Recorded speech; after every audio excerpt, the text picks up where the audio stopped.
Hey everybody, welcome back to Brothers of the Arcana. I am Alex Aldea. I am David Ferrigno. And our guest today is... Bryan Bowden. Bryan Bowden. Bryan Bowden, an experienced UFO, cryptid, paranormal researcher and investigator. Bryan is a remote viewer, psychic, and medium who is a member of the International Remote Viewers Association.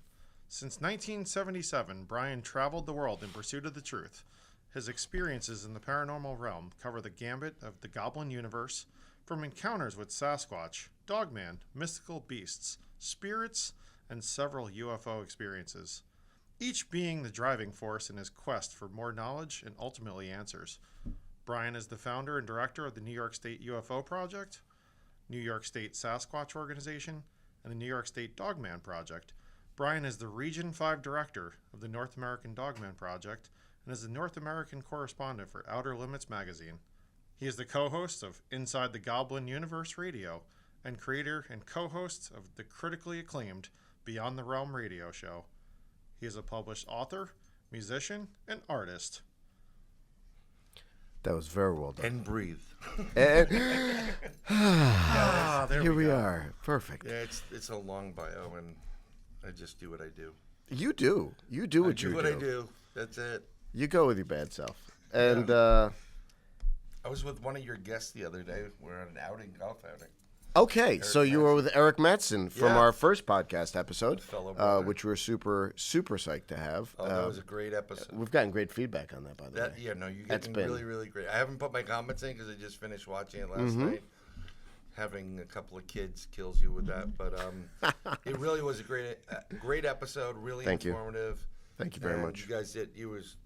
I loved it. So I'm looking Wow. forward to 2 and 3 and 4 and So following on. I heard some interesting things in that bio, and I gotta jump right in and just Go, ask jump. Bryan, what's the deal with Bigfoot? Is he real? And if so, 100%. where is he? 100% real.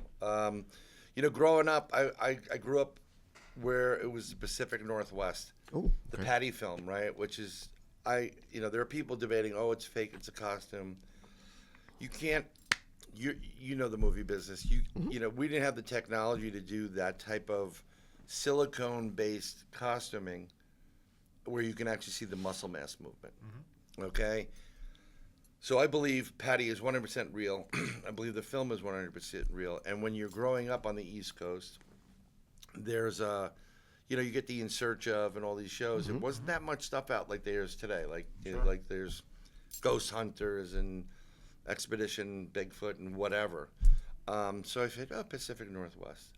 But actually, Bigfoot is very prevalent on the East Coast, from Canada all the way down to the south. Appalachian Trail. Pennsylvania's huge. Jersey has Bigfoot in the north portion of Jersey, big time. New York State has it. All of them have it. And I've had several encounters, like really close encounters. One was no more than 4 inches away from one of their faces when I was a little kid. And then we did a day-night investigation upstate New York, and that was a depends moment, as I like to say. Pitch black on the top of this lake, and there was only 2 ways out. One was in a nuclear radioactive waterway pond, and the other was trying to figure out in the middle of the dark, but that was no more than 20 feet from me. So they're real. And what's interesting about that is a lot of people think Bigfoot's flesh and blood, right? I thought it was. I thought maybe Gigantopithecus, the missing link or whatever it is. And I'm like, cool. All right, whatever. When we had this experience in 2015, we were at this lake. I can't tell you where the lake is because I got to keep that private. It's not that far upstate New York. It was 2 miles to get to the top. Why do you have of to the keep it private? Just out of curiosity.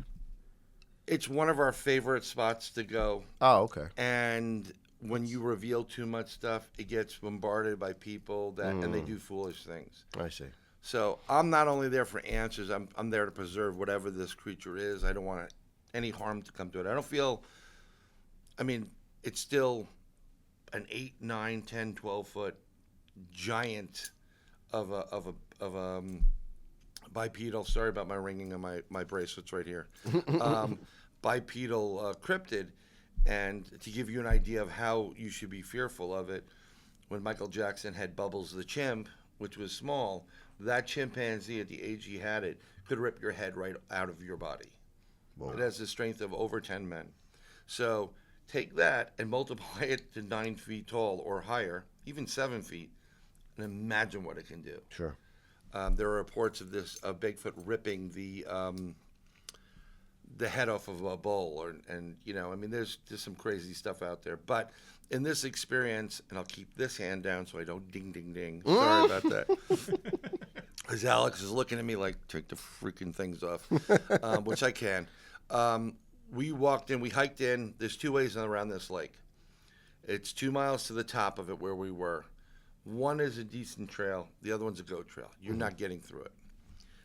And it was pitch black. It's just off the Appalachian Trail. So I'll give you an idea. And the Appalachian Trail really is almost like a highway for these Bigfoot and other cryptids to travel. And we're having this experience, and at one point, we get these whoops. Whoop, whoop, and then the third whoop is at the other end of the lake. And the cadence of it is whoop, whoop, whoop. There's no breaks, there's no change.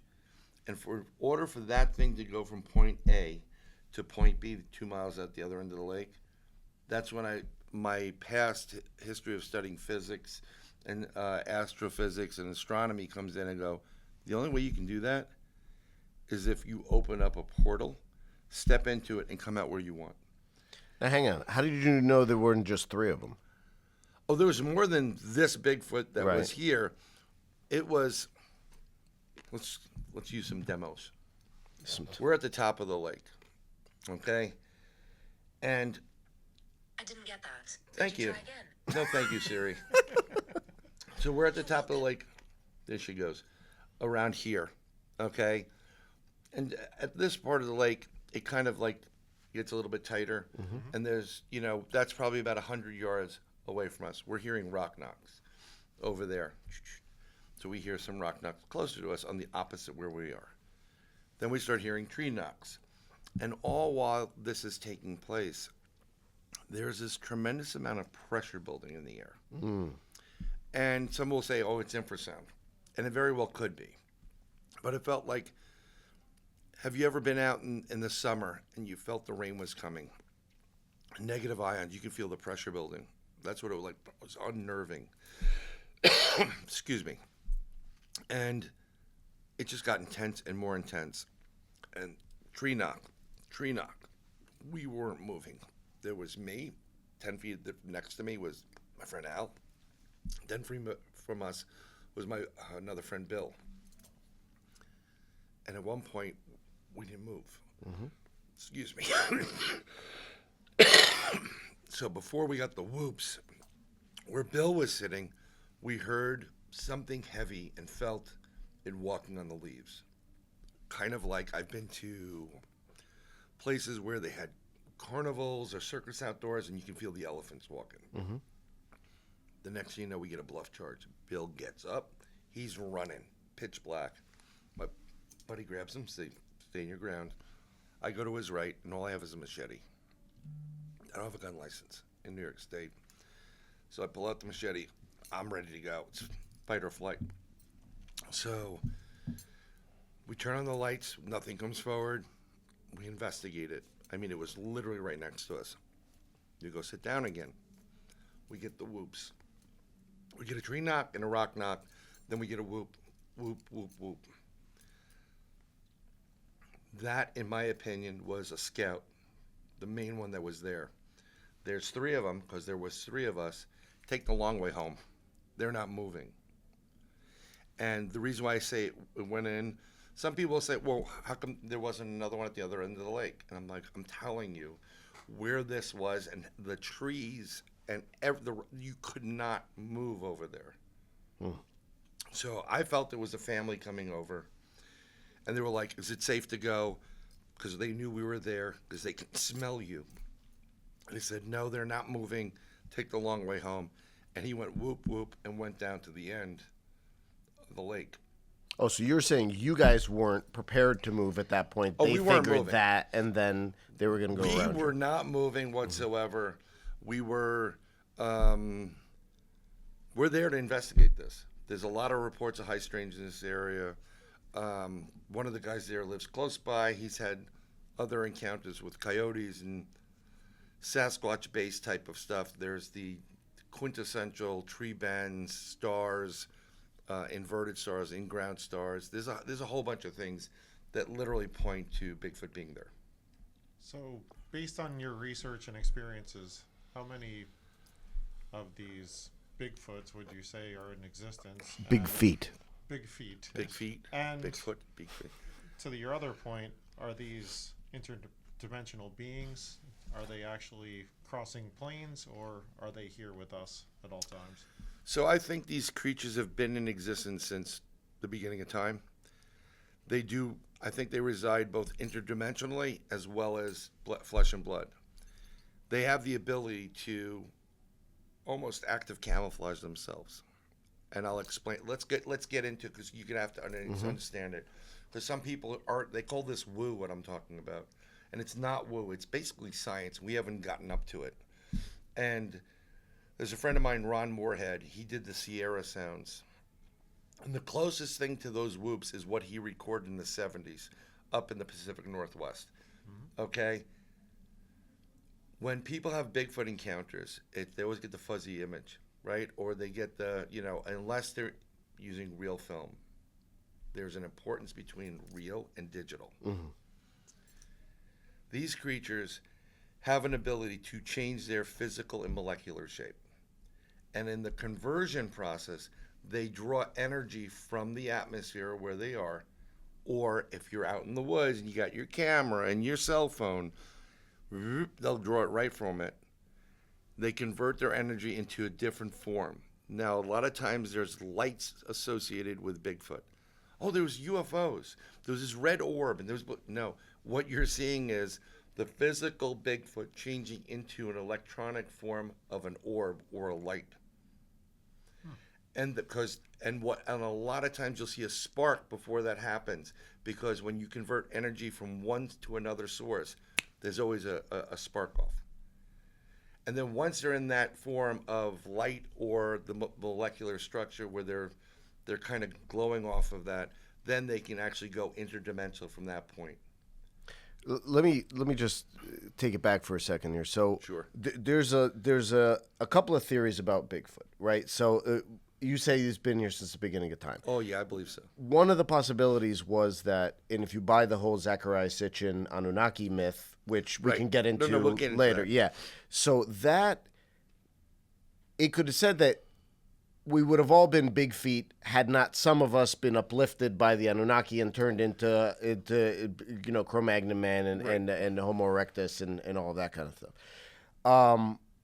The other one was that some of the big feet, this was more of the Terence McKenna idea, which we talked about in the second podcast idea, where if you eat enough mushrooms and those psychedelic mushrooms act upon your brain, that become might the change you. Bigfoot. That might change you to whatever. So some interesting ideas there in terms of what their 100%. origins might have been versus our origins, or how we may have somewhat cross sections. Okay, so not to discredit Stitchin or the other. Sure. Here's what I always this is my go-to to try to explain this. We all know what an octopus is, right? Yes. Okay, if you didn't know anything scientifically and you came across an octopus and you threw your cell phone or whatever out there, that octopus can change its physical shape, its texture, and everything about it to mimic that shape of that object. And it's super intelligent. And every scientist that has ever discussed octopus say there is no logical reason that creature should be on this planet. So I believe these, I don't believe these are part of the missing link. I don't actually believe that this is part of the Anunnaki and the Anunnaki experiment with Homo sapiens and chimps. I believe this is its own entity being. These are the beings, or what would be considered, I'm not saying they're great and they're angels. I'm not saying they're demons. But this is when they do the Holy Michael prayer. Protects all evil that has prowled the earth since the beginning of time, basically. These are one of the elements that have been here. There's Bigfoot. There's something they call a dogman. Think of Bigfoot, or better yet, the movie Van Helsing, the werewolves. That's what we're talking about. And there's 7 varieties of them, variations of them, from what looks like a baboon Bigfootish all the way up to a soldier, which is just something you don't want to see in person, but I have. It's literally just like the werewolves in the movies. They're not metamorphosis, they're born into it. It's something they have an innate ability to do. Does the whole idea they do that. They do the transformation. They convert from physical body into interdimensional, in my opinion, as well. I can't prove this because I don't have a physical Bigfoot or a dogman.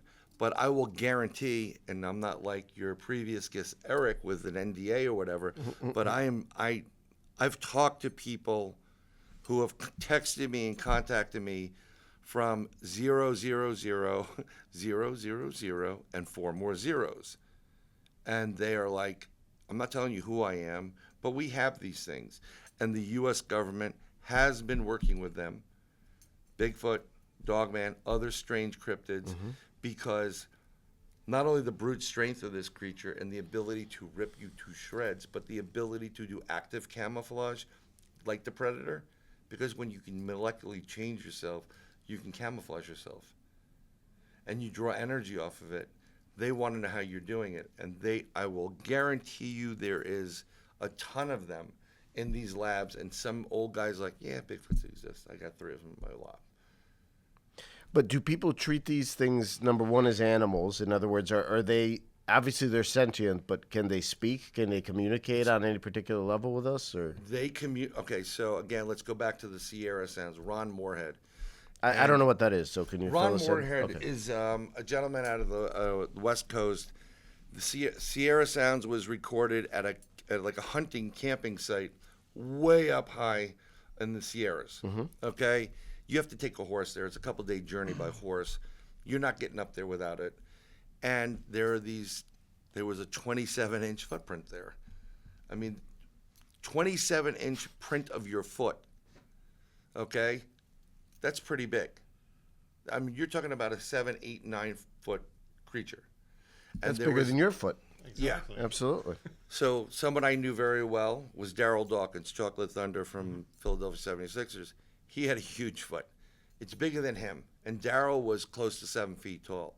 So you're talking about something that is 9 to 12 feet tall, well over 1,000 pounds, pure muscle and energy. And it was vocalizations are going. He recorded this. He took it to somebody who works for deciphers, I forgot the name of the actual term, different languages. And they said, this is definitely a language. They are communicating with each other. Then there is intelligence behind it. There's a lot of, monkey chatter or samurai chatter, but there was cadence to it. They were communicating to each other. Almost like whale sounds kind of thing? No, whales are a little bit more high-pitched. Okay. But I meant the same back and forth or Right. echolocation like bats or that kind of thing. More vocal, more, these creatures live and exist in the wilderness. They're amazing mimics. They literally have been caught mimicking humans. Help, help, like a baby crying, whatever. Some of them to lure you into the woods. Some of them to keep you away. Some of them will just grunt it out to you, but there's also the people who reported them telepathically communicating with you. So that's communicating without your mouth. And it's just, again, I have not had a telepathic communication with any of these creatures. But they do give off infrasound. They do give off sounds. There is chatter. There is howls. There is all that in a bag of chips that come with them. And when you hear them, big screams. I mean, they're very vocal. It reverberates off your chest. When they did that whoop, whoop, whoop, okay. You know the song Ace of Spades with Lemmy? Okay, and it vibrates. It was reverberating off your chest. He was no more than 20 25 feet from us. And it was insane. And actually, to go back to that experience I had in 2015, after it was saying, whoop, whoop, whoop, take the long way home, and we didn't move, I'm sitting there, and I hear this big crash coming through the woods. Like, what the hell is that? And then I get a thud, boom, roll. I felt it. Hits my chair, pushes me off 10 feet. Big rock was thrown at me. And this thing is accurate. If he wanted to kill me, he would have killed me. He was just like, I hate you. Get out of here. It's my home. And that's what it was like. He was just pissed off and frustrated that we didn't leave. So as I'm doing that, I'm going to take these off so Alex doesn't kill me at this point. Sorry. Jesus. I just don't want to. No, I know. Just so you know, I have an iron bracelet on the left hand, and this is copper. Copper is very good for your healing. You put it on your other hand. No, I don't. I play guitar with that hand, so it's Max the guitar, so that's why I put it at the left. Oh, I see. But I highly recommend, go on Etsy, support a local artisan, or if you get somebody local, put iron on your left hand, left wrist. It is there to protect you from bad luck and evil. It's been used since the beginning of time. That's helpful. Even with exorcists, because this is the receiving hand. This is a giving hand. This is a receiving. So this prevents evil from getting in within you, or harm, or evil, or darkness. Now take that one off too, because it's making noise. I'm just gonna keep my arm like this. Or just take your watch off if you want, whatever you want. Jesus Christ! I know, right? Watch goes. Don't swear. Thank you. Sorry. Okay. I have no problems with Jesus. I love him as a brother. Yeah. Okay. So what do we? We were with Bigfoot. At this point. Yeah. I think I wanted to also circle back. You didn't answer. So how many big feet would you posit exist, and some of these other creatures? Would you say there's a large volume of them, or are they more unique? No, I think there is a large one. Bigfoot. Okay, if you have deer for the most part, or you can have fish, turtles, but a lot of deer, game, you're going to have Bigfoot in the area. And I believe they work off of pods or clans, and that's with a C, not with a K. No, you got to make this clear, because people they don't listen. Most people don't pay attention, and usually you have a mother and a father, and then some young, and then after they get to a certain point, they leave. My opinion is they leave the young that are ready to mate, be it a male or a female, in the same area that they've been operating out of. So talk about their hunting area, and I believe the hunting area could be easily 1,000 square miles. And they go away and they leave their oldest son or daughter there at a point where they're supposed to meet and mate and start their own family. And there's tons of them. I think you have tens of thousands, if not more. They're really good at camouflage. There's a friend of mine, his name's Jay Bachochin. He's a filmmaker and director. He did a film called Finding Jay. He's out of Wisconsin. I highly recommend it. And in the episode, they're looking for Bigfoot. And at one point, I'm watching this, and they heard a rock knock, and they were hit by a stone. That's what Bigfoot does. If they want you out of the area, they'll start throwing stones at you, and they're deadly accurate. So they heard something. They heard the stone come. Someone got hit. Like, okay, they're here, and they're looking, and you see this branch that's hanging there, and then the next thing you know, the branch bends a little bit, and they're looking around, and it's right in front of them. It's no more than 20 feet from them. And I said, Jay, you had a Bigfoot right there in front of you. He's like, what are you talking about? I said, watch the branch in that section. I gave him the segment. I said, you had a Bigfoot that was in active camouflage, kind of like the Predator, I'm not going to do that. Kind of like the Predator, and it was playing with you, and it was resting on that branch. And he goes, holy crap. And it came down. Another guy I know is, I'm sorry, I didn't mean to interrupt you, Russ, who does Expedition Bigfoot, I think it is, or Finding Bigfoot, or whichever the one that is not with Matt Moneymaker. I don't even pay attention to him anymore. And in that, you see what I'm talking about. You see a physically shaped Bigfoot in FLIR, right? That's the heat sensing. and you can't get past that. And you watch that physical shape go from like a 7-8 foot bipedal something to these little dots, and then it fades out because you're still catching the energy and essence on that. I sort of buy this and I sort of don't. I'll be honest with you. I don't know. It's hard. It's hard for me because a lot of the stuff I've seen, the energetic stuff that you're talking about, I've seen it in Tai Chi. I've seen it in energy. I've seen it in meditation. I've seen it in medicine journeys and a bunch of other stuff. I don't know. Dave, how do you feel about it? I don't know. I mean, for me personally, when you talk about this, I almost feel like, is there a cross between, obviously the paranormal realm then, when you're getting into demonic spirits and, I posit would these things be hunting? Because obviously there was that special where all these hikers and hunters and everybody's gone missing in the woods, and it's like, are they being captured? David Pilatus. So like in life, right?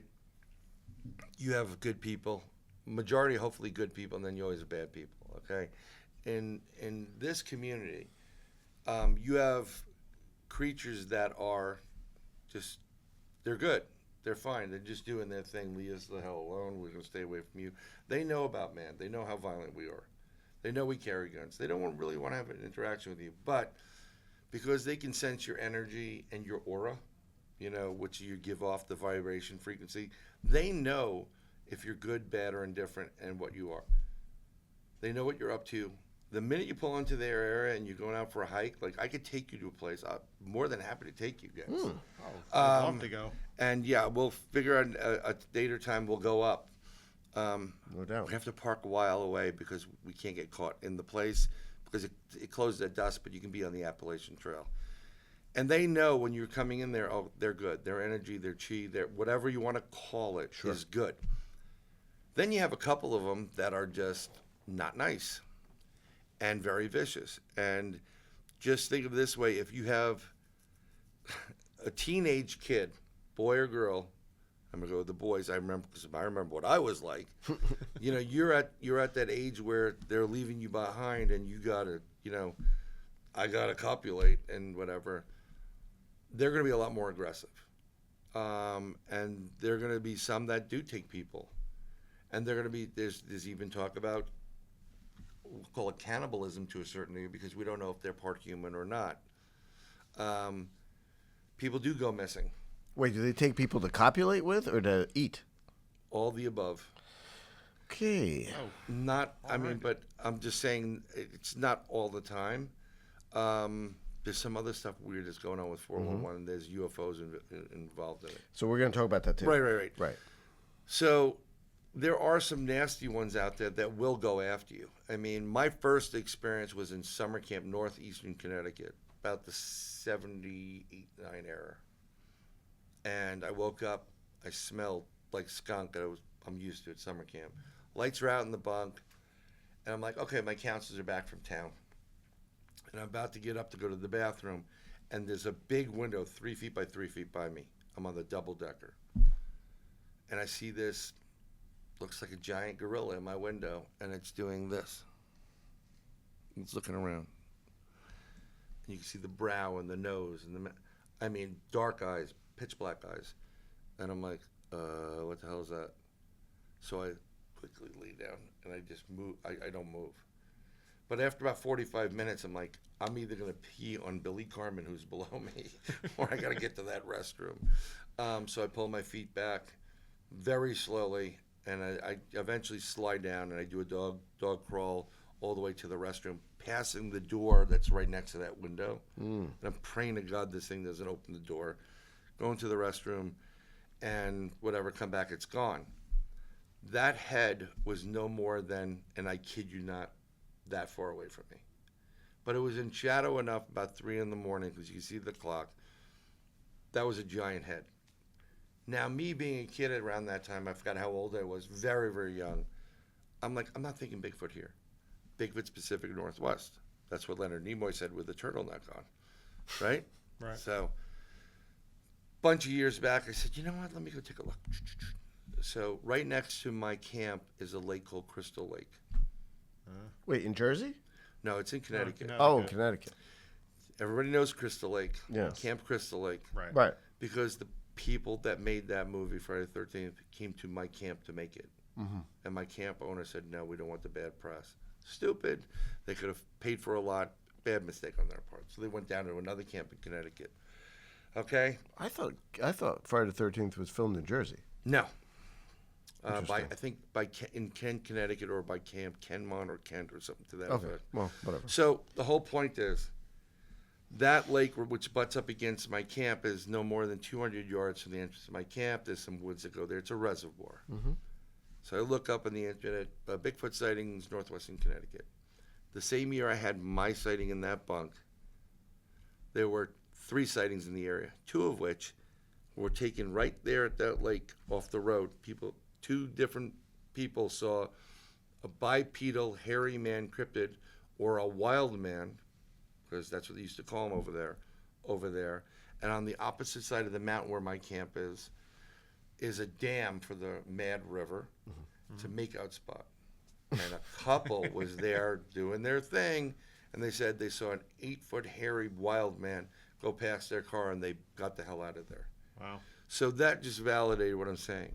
But that whole area, which is really close to the area in New York State, where we do a lot of Bigfooting, because we have a lot of interactions with them there. Question. Yes. Gilgamesh, the original story of humanity. In Gilgamesh, there was Enkidu, who was his best friend and a wild man. So that just brought to mind, so you're talking about wild men. Clearly, there could be a reference to Sasquatch being 100%. around at that time and being somewhat associated with, which would mean on some level, because people weren't really too surprised with Enkidu running around at that time, that there might have been more of a relationship between humans and Sasquatch, let's say, at that time. Well, Native Americans or indigenous people around the world have had a relationship with this. They know it's the guardian of the forest or the woods or whatever it is. They also know that some of their people go missing because they may be very cannibalistic. Okay, so there's tons of stories talking about them. In Gilgamesh, you got to understand something. It's totally different society, totally different world. This may have been like, oh, he's really hairy. Oh, like whatever. They may be related to that. They may be a part of that whole tale. I do not believe, like some people believe. I'm a strong believer in God. I'm very spiritual. I don't conform to religion, but I do not believe these things are demons. And I don't believe they're the Nephilim. This is what people say. Oh, they're the Nephilim. They're products of the Nephilim and the giants. No, I don't. These have always existed. They've always been here. Okay? In Gilgamesh, it's totally different. There are hairy people. And this very well could be that reference to it. But we don't know. I mean, we're reading, what he's saying. And we also don't know what role the Anunnaki played. I don't think they created this thing. I think it was here. It's one of several, and maybe it was a candidate for saying, look at that big one, he's pretty strong, but we need to make him smaller because then we can control him. Because the Anunnaki are supposedly super big, and they don't. You don't want a problem, you just want a slave to do your bidding, or some people call us monkeys. We're all monkeys because, we're not worth our salt.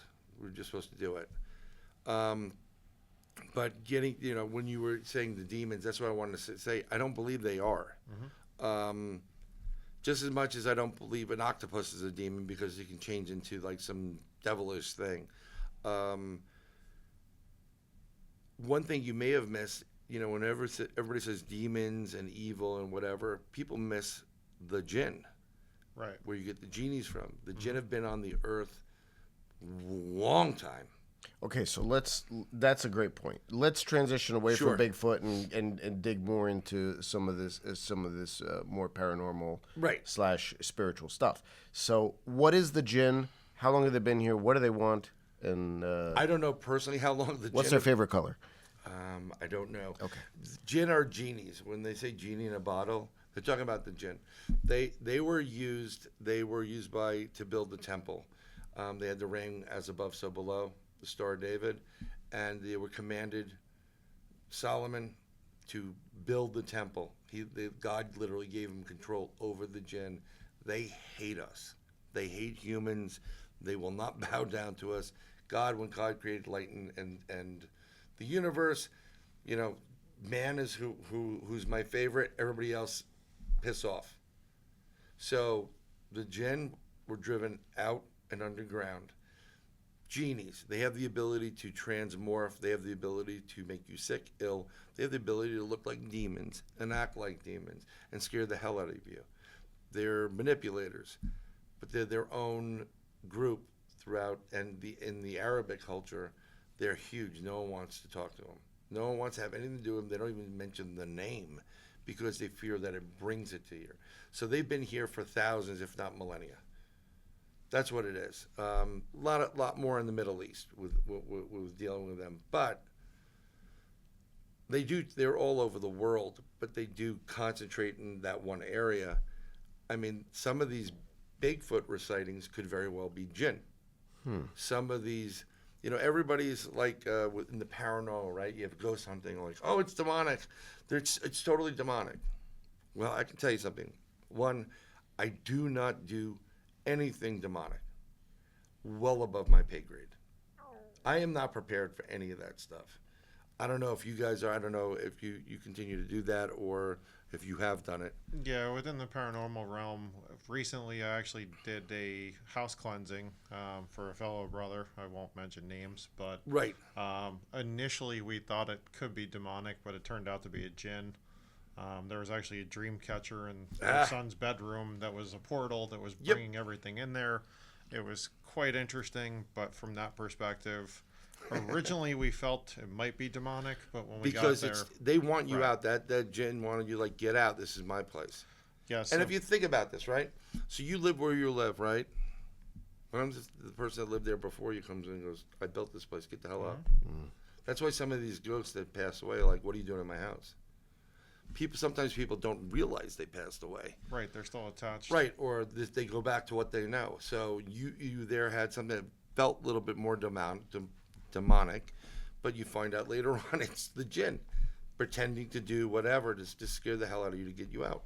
But I have, in my experience with paranormal investigations, typically with the demons, there's been the sulfur and other types of smells that were very prevalent. You could feel it like on the back of your neck. You could just feel them breathing on you, and they're just kind of like, what are you doing here? Yeah, like, and there are people like on TV that like, challenge them. Bad idea. Really, really bad idea. So let me just take a step back because I don't know as much about this as you guys do. So I'd love to hear a little bit more about. So our guest of the show is Alex. Yes. No. I a really good question. Yes, sir. Because we're all Freemasons. That's how we sort of know each other. And I know we do. Yes, we do know each like other. Pancake breakfast. Right. Exactly. It's delicious. But. So, you go back to the idea of King Solomon's Temple, which you mentioned. Right. That's what I just wanted to check out. What are you... it said that there was no sound of axe, hammer, or any other tool of iron, which is what you talked about before, right? So I heard they used demons. Other people said they used angels. You said they used jinn. All the above. Okay. They weren't going to use the angels. Angels have other priorities. Mm-hmm. But in the grand scheme of things, cherubs, archangels, whatever, he had the ability to control the jinn, demons. Now, again, here we go again. Are the demons and jinn one, or are they separate? Okay? Because you can get to a list of different things and like, well, that's very, demonic. Here's where and they were not happy about building the temple, and they don't have to have the power to build it, tools. They just do it. It's like, this is why you rub the lamp, and you're like, I get 3 wishes. And then you get screwed on each one of them, because that's how they operate, right?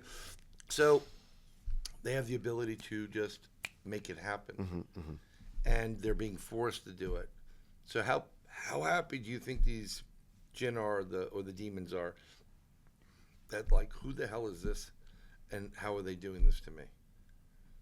So So you're talking about that? What is it called? I want to say therumagy, but I don't think that's the right title. It's the binding and forcing of lower astral realm creatures Will. to do. Yeah. I don't know to your will, right? Exactly. I don't know the proper term for it, so I apologize. It's not theurgy, which is up. It's the Right. other one that basically goes down. So as above, so below. Meaning, as God has commanded and can do, He can do it everywhere. And I'm going to give you that ability with that ring, and you're going to be like, lift that up. You build this. This is how it has to be. And if they don't do it, then they suffer the consequences. Because God is supposedly the ultimate, which I do believe. So they help build the temple. Okay. In Freemasonry, we talk about the temple a lot, but we don't go into the other sides of it. No. Like how it was built. And because being very brotherly, we don't want to disrespect or disparage one versus the other. We're open to the whole thing, as long as you believe in a higher power. And that's with that part of the religion.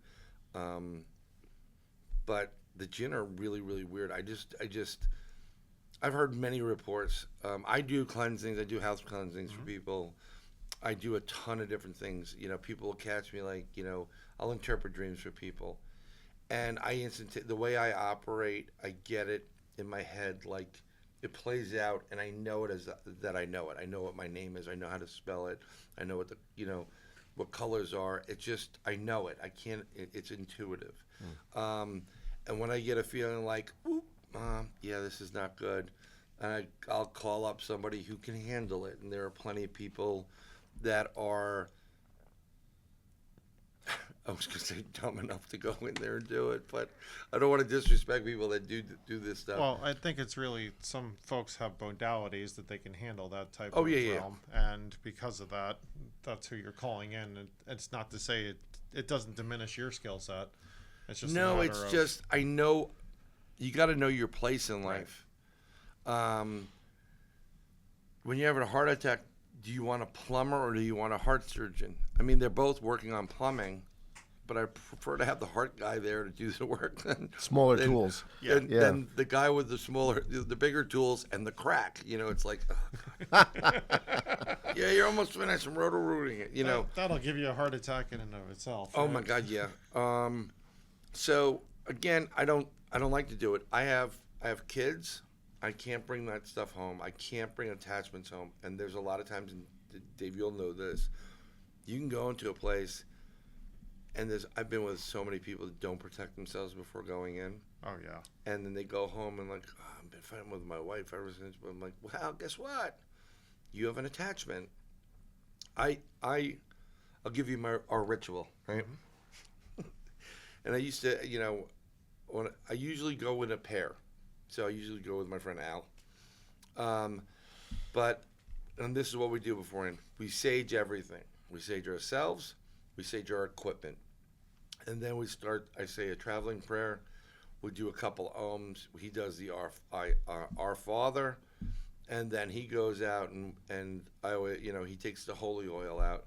And he says in the name of the Father, and he puts the cross on it. And Is he a priest, your friend, or? No, he's just, give me the anointment and the protection. And as soon as he puts it on, I scream, oh my God, it burns.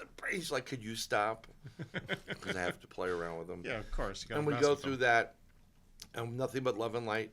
I always surround myself with a white golden light and bubble that's filled with God's protection and love. I tell this to everybody.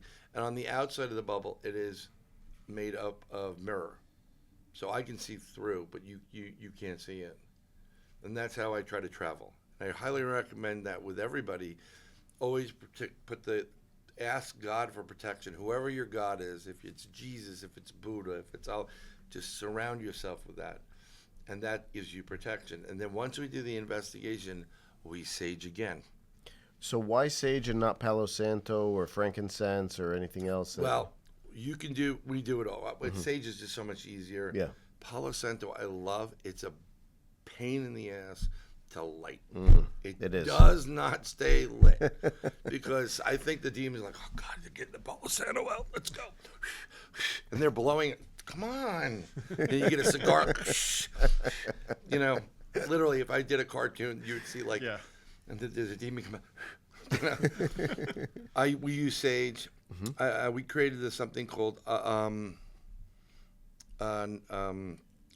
de Dio. Which is similar to Agua de Florida, maybe. Florida water is totally different. Well, it's what we did was we've done cleansings in places where you can't light anything. So we take holy water, and we put frankincense oil, myrrh oil, black salt, kosher salt. I like kosher salt because there's a certain requirement, religious requirements that's been used since the beginning of time. We put it in a sprayer, and we'll use that instead of lighting. We'll spray that.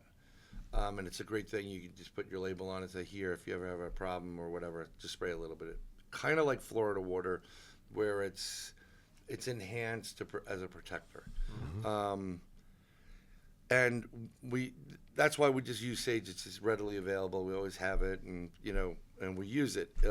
Whatever works for you to do it with, do it. I mean, you could probably burn a sprig of acacia, but you better not burn too much of it, because it could be a fun day. That gets back into Nestor's episode on what acacia really is in terms of ayahuasca use and such. Yeah. So, and that's what we go into. And I've saged my apartment numerous times, and my other half and the girls come, oh my God, what's that smell? I'm like, it's working. It's working. Oh, only joking. But it does work. And it's worked forever, and there's different types of sages. There's blood sage, red dragon sage. Depends on what you're dealing with. But I think the higher end stuff, the Palo and whatever, that's for we got some serious stuff going on. Right. If you can kind of continue to use that, and when you're in an intense situation, light that thing up. Yeah, I wouldn't recommend using Palo Santo all the time, but when you get into some situations, you definitely need it. What would you say, from your perspective? Obviously you touched on Jinns. What about poltergeists? What about other entities that you've encountered through your psychic abilities and remote viewing? Yeah, we can get into that. Like I said, if you're in this life, this is kind of like, we're adults. If you're an asshole in this life, you're an asshole in death. And there's plenty of these people that are haunting people and being like poltergeists because they're just that type of a-hole. So, there are also other, this is where we get into the evil entities. And again, I can't tell you if it's demonic, when the war in heaven started, and Lucifer was like, I'm not worse than those people. Dad, no way. And they're like, no, you got to do it. And he got pissed off. The first real life, episode of real life something, they're all fighting with each other. And they get pushed down and whatever. But there are other beasts and entities that have been on this planet. I don't know. They can go interdimensional. They can be multiple dimensional creatures, and they come here. I've experienced shadow people. First time ever. What's a shadow person? Oh, okay. That's fun. So, why do I not know about any of this? I thought I was hip to all this stuff. All right, go ahead. Shadow person. Stop reading Sitchin and start reading them. You want so one of my good friends, and unfortunately passed away, is Rosemary Ellen Guiley. She's renowned for paranormal and a bunch of different things. And I used to go to this meeting in Yonkers where we'd meet, and like-minded people, tinfoil hat guys and girls, would sit. But he'd always get some really good guests. So she was going to give the talk that Wednesday, and this was like Tuesday night, and I'm going to go to sleep, use the restroom. All the lights are off in my apartment. My wife's sleeping already, so I wait in the restroom for the bathroom. Have my eyes adjust. I go to my door when my bedroom is, open the door, and standing in front of me in the black is another shape probably about your height, 6'6". Am I close? 6 foot? No. Well, we'll just say 6'2", but whatever. And it's there. So I'm a New York City guy. The guns go back, and I go right at it, and I'm like, what the hell was that? And I walk in, I see another one leaning over where my wife's sleeping, and I go, oh no. And I go, I literally got the feeling, and this is before I really got into what I can do. I got an oh shit, and it disappeared. And then the next day we went and we saw Rosemary at this thing, and she was talking about shadow people and the jinn, which sometimes are shadow people. Okay? These are beings. Shadow people, black-eyed kids, children, the kids with the black eyes, come on, let us in, come with us. Was that like Children of the Corn kind of thing? No, it's, kind of, sort of. They're these kids that appear out of nowhere, literally all black eyes. Wait, that's like a vampire? Like they can't come in unless you let them in? Actually, they can't come in unless you let them in, and they want you to go someplace. Can you give me a ride home? Can you whatever? And it's just like they prey on you. And the way all these creatures, like the shadow people operate, black-eyed children, Monsters Inc. Yeah. Yep. Wow, that's really very relevant in this. You know how they scare you and then it gets the energy from that? And they're like, yay. Same principle. Because everybody's had a shadow figure encounter. What they do is they'll say they're in bed and all of a sudden they get paralysis and the shadow figure comes close to them. They're scared out of their mind. And they're staying there longer because they're eating your fear. They get off on the fear and the adrenaline that you're building in your mind and whatever else, Adrenochrome, but they don't physically take your blood. They're just taking your essence. It's just like Monsters, Inc. Yeah. Fear is a huge commodity in my opinion, in the world of the paranormal and in interdimensional. That's what they live for. Interesting. So this was my theory on it. And what's very interesting is, the Mandela effect. Okay, so yes, very much so. And I spoke with another guy who we're going to have on the podcast a couple episodes from now. He is a neuropsychiatrist and a Mason, a recent guy, and was telling me about the Mandela effect. So tell everybody what that's all about. Yeah, please. So the Mandela effect was like 2009-ish, I believe, is when it was coined by Fiona, I forgot her last name, paranormal investigator, who said Mandela died years ago. She's the one that coined the Mandela effect. Around the same time the Mandela effect happened, literally the exact same time, the first large collider? The CERN? No. The Hadron Collider? But it's not the one in So it's not CERN. Geneva. Oh, no, it's not. It's out of Illinois. It's In Treviton. Illinois? Yep, Fermilab. It's right out of Illinois, about 20 to 40 miles from Chicago. They're charged with quantum engine and mechanics and fuel. Okay. They ramped that thing up. It's been around since the 50s.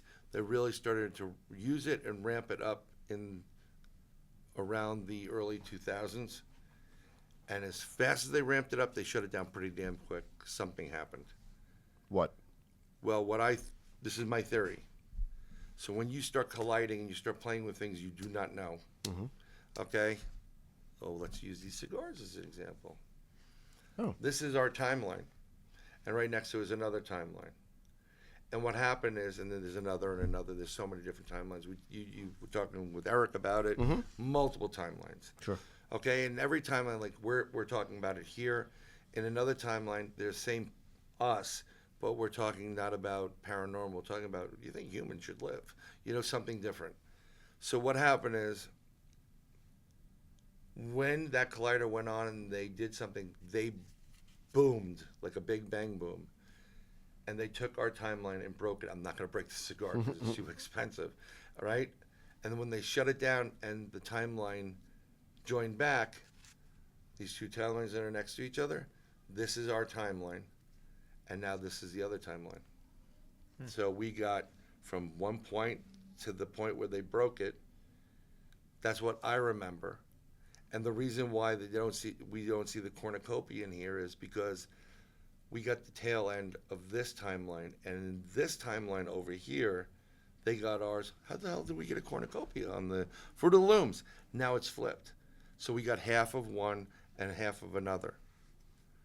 So these two timelines joined, separate timelines, and we got the starting point of one and the half of the other. Here's the problem. I'm going to put my hand up. You can, if you break something, a glass, a jar or something, you will never get it perfectly sealed. So you have these little cracks in it. Okay? Those cracks go into the interdimensional realm, which surround all our timelines, and they're interdimensional beings. Shadow people, black-eyed kids, there are other, the Mothman, other, dark entities. And they're like, what's that light coming in there? And they go through and they come out through the cracks, and now they have a whole new world to shop in. And this is why you have, and I'm not sure if you guys are aware of it, Chicago has flying humanoid creatures. They've had it for the last decade plus. These creatures that are like the Mothman. Picture a 6 foot, 7 foot tall human-based creature. We don't look human. It's just dark, with the wings, red eyes, and they're hanging out on top of the skyscrapers. They've caught them flying, bat-like wings. This is why if you look at the correlation between black-eyed kids reportings and where they are, every university in this country has a mini collider on it. So every university is making holes and punching holes in the timeline and into the dimension space. And all these black-eyed kid sightings are by these universities that have these colliders. The collider is what's creating Mandela effect, because in our timeline, Mandela died, but in the other half, the piece that broke off that we rejoined with the other piece, Mandela's alive. That's why people remember Mandela's dead. Yeah, he is in our timeline, but when we rejoined, we got the tail end of B's timeline on ours, and they got our piece on there. And now Mandela, who was dead, is now, Mandela, who was alive, is now dead. Interesting. And they keep doing it, and they use it. And when you want to talk about demons, I'm different from Eric when he's talked about the collider. I know when that thing gets ramped up. I feel it. I get this. I know something's happening. Because they're messing around with different timelines. They're messing around with different type of dimensional beings. And I do believe they are trying to call in things that you do not want here. And I don't. Why would they want to do that? Life is yin yang, right? With a lot of good, there's a little evil. With a lot of bad, there's a little good. Okay? What if we don't have to go through the whole revelation process or whatever, and we can just open a portal and we can get the evil to come in already and just take over the world? There are a lot of people in science that don't believe in God. There are a lot of people in the world that are very satanic these days. I think they're trying to force the hand of God or change the outcome of future timelines so that it works in their evil favor. Because they worship this stuff. We were talking about Moloch and all this other. They worship. It's very prevalent, and I don't want to get you in trouble. So let's. But there's a lot of things that go along with it. There's a lot of trafficking of things. We'll just use the word trafficking. Well, now you're talking to some extent the book of QAnon, right? And those ideas, you know what? And the Adrenochrome, the kids, and all that kind of stuff. That's a fact. I'm not validating that stuff. Right. It sounds really good. And all my friends that were on it, I'm like, oh yeah, it sounds really good. When people start getting arrested, maybe I'll jump on. Understood. Too good to be true, right? Understood. But there are one of the biggest commodities in this world is sex trafficking. Mm-hmm. And I don't want to get any more on it because I don't want you to get in trouble. No. I mean, we're talking about young kids and females in general, young boys and girls and females in general. It is absolutely disgusting. And this is based off of a ton of different things that have been taking place throughout history. There are people in this world that worship God, thank the Lord, and there are people that don't, and they worship the devil or Lucifer or Satan or a demon or a deity. and they're doing evil things with them. And when you scare the hell out of somebody, again, like the black-eyed kids or the shadow people, it's a fact. Adrenochrome is, you can use it. It's been used before. Everybody knows it's a scientific fact. I'm not a scientist. I'm not a doctor. I may have played one on TV, but I mean, it is a fact. How many of these classifications of... So I guess you would put the black-eyed kids and all that stuff in a different category than the Sasquatches and all that, correct? Like they come from a different place, they mean different I think things. they're all cryptids. Okay. Cryptid being, we don't know what these, they're some kind of strange beast or mystical beast. I always say, people are like, what do you do? Like with the paranormal. I'm like, well, I really like looking for mystical beasts. I believe mermaids are real, sea serpents are real, unicorns are real, dragons are real. Everything is based in reality, okay? You know, there wasn't a map guild, and like, okay, let's put a couple more unicorns on that one, and then you get some sirens. These are actual tales that have been told throughout the world in different cultures that never had an interaction with each other, apparently. And they're drawing the same unicorn or the same sea, creature or the mermaid or whatever. I believe they existed, and somehow they do not exist anymore. Maybe they went underground. Maybe they have the ability to, survive in a different manner. Like the Loch Ness Monster, one of my friends... Or interdimensionally, They right? can do it interdimensionally. Yeah. They could, one of my friends, Andy McGrath, he's out of the UK, Beasts of Britain. He's doing a new series. And I proposed to him that I said, I personally think the Loch Ness Monster, Nessie, is actually the same monster you're getting on the East Coast in Champlain and, the Ogopogo thing. And I think what it does is... Wasn't Ogopogo Lake Otsego, or where was he out of? I forgot the name of the lake, Okay. but I remember going up into Canada and sitting at the lake, and I said, just watch my wife at the time. This Oh, was so a it's in bunch of years Canada. ago. It's in Canada. Oh, I see. Okay. And she's like, what are we watching? Just watch. And we were there for like 40 minutes. There's nothing much to do in that neck of the woods of Canada. She goes, what the hell are we doing? Let's go. Why are we here? He goes, I said, there's a sea serpent in the lake. Just watch. He goes, start the car and get us the hell out of here. She just didn't want to be wasting time. So not a good co-pilot for that. But I think what they do is they found a way in a trench underneath the ocean or in Loch Ness that connects them to our port. I think it could be the family, and we don't know what's under the ocean. You guys were talking about it before. You're talking about the Bimini Road, right? And you're talking about Atlantis, and I'll give you my theory on Atlantis if you want. Oh, I'd love to. But I got to tell you, I believe... I'm more likely to believe in the Loch Ness Monster than that the Loch Ness Monster found a trench that gets him from Scotland to Canada and back. I don't know that I can... I don't know... How do you feel about that? I feel like there's a lot of underground caves within the Earth. Or aquifers. There's Aquifers. Actually, they said that there's an ocean in the Earth's... There's an ocean within the ocean. Right. So the question becomes, what's down there? That was the really coolest know. thing to hear. Great. Is that where Atlantis is? No, it's really funny. There's a couple different places that Atlantis has been reported. Okay. And the reason why it's in two or three separate places is because my contention, Yeah. Atlantis is an unidentified submersible object. A USO? A USO. Never heard of that before. Okay. Well, hear me out.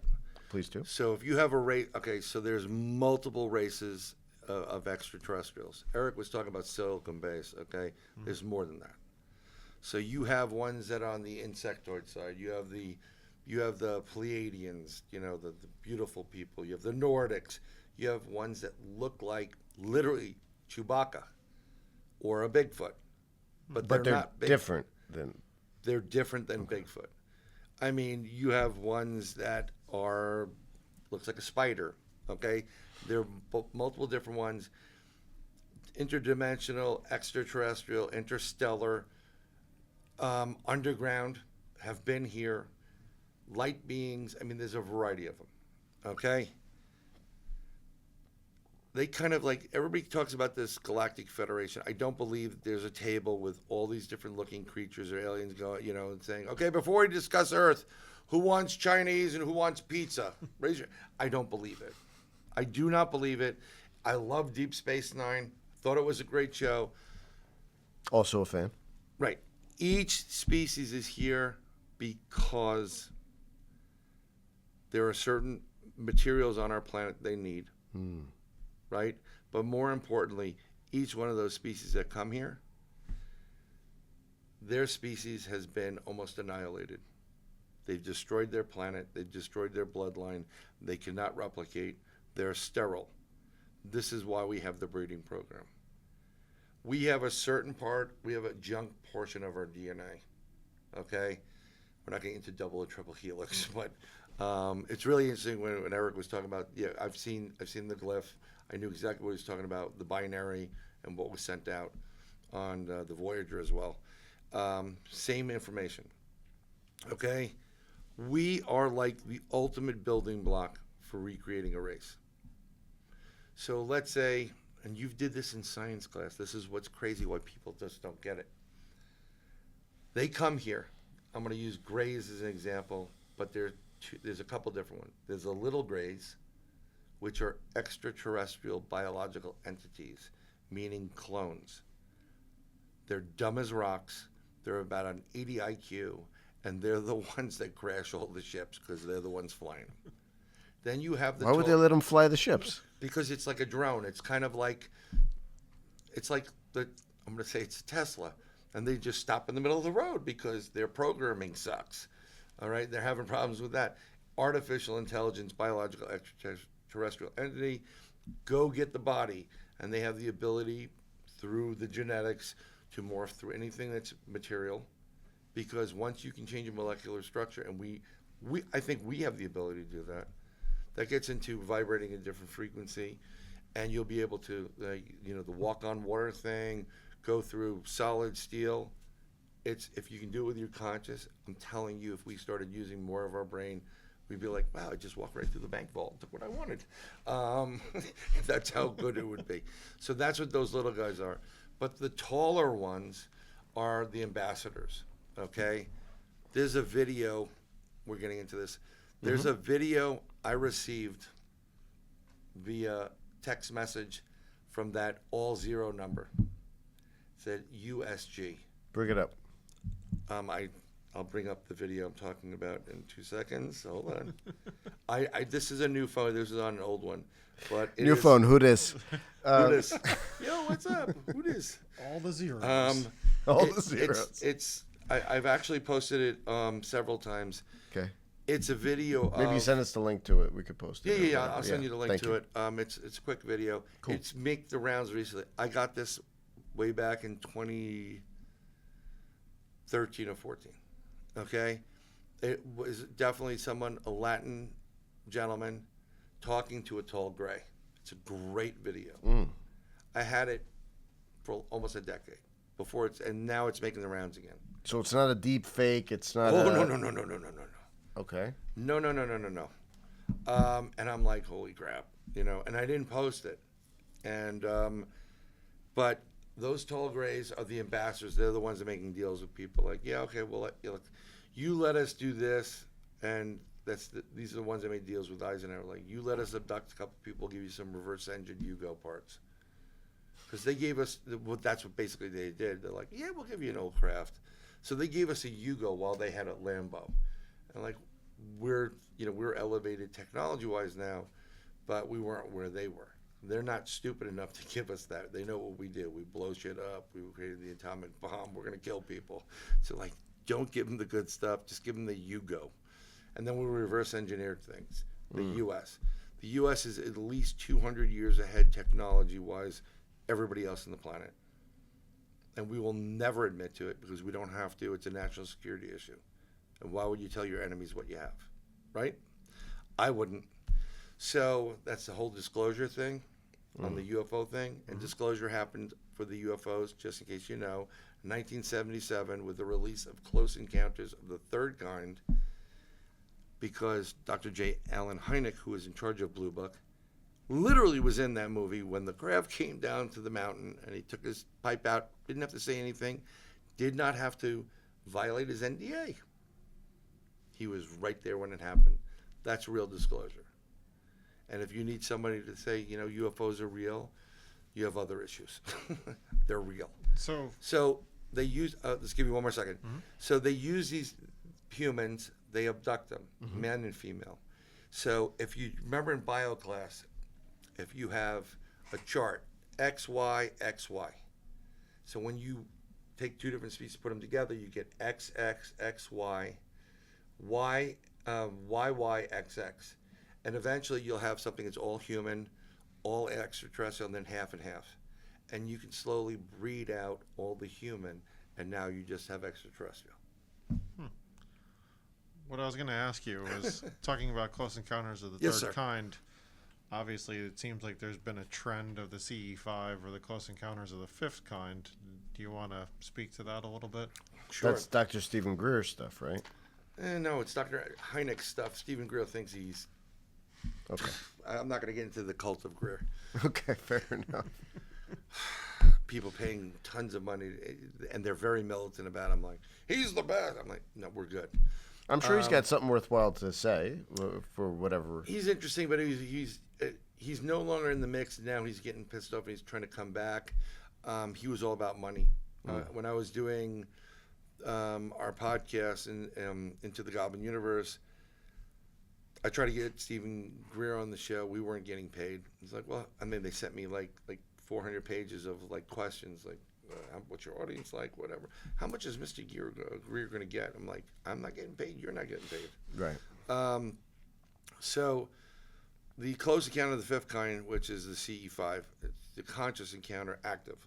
So you're using your consciousness, third eye consciousness, to connect to the universe and say, we want to have an interaction with you.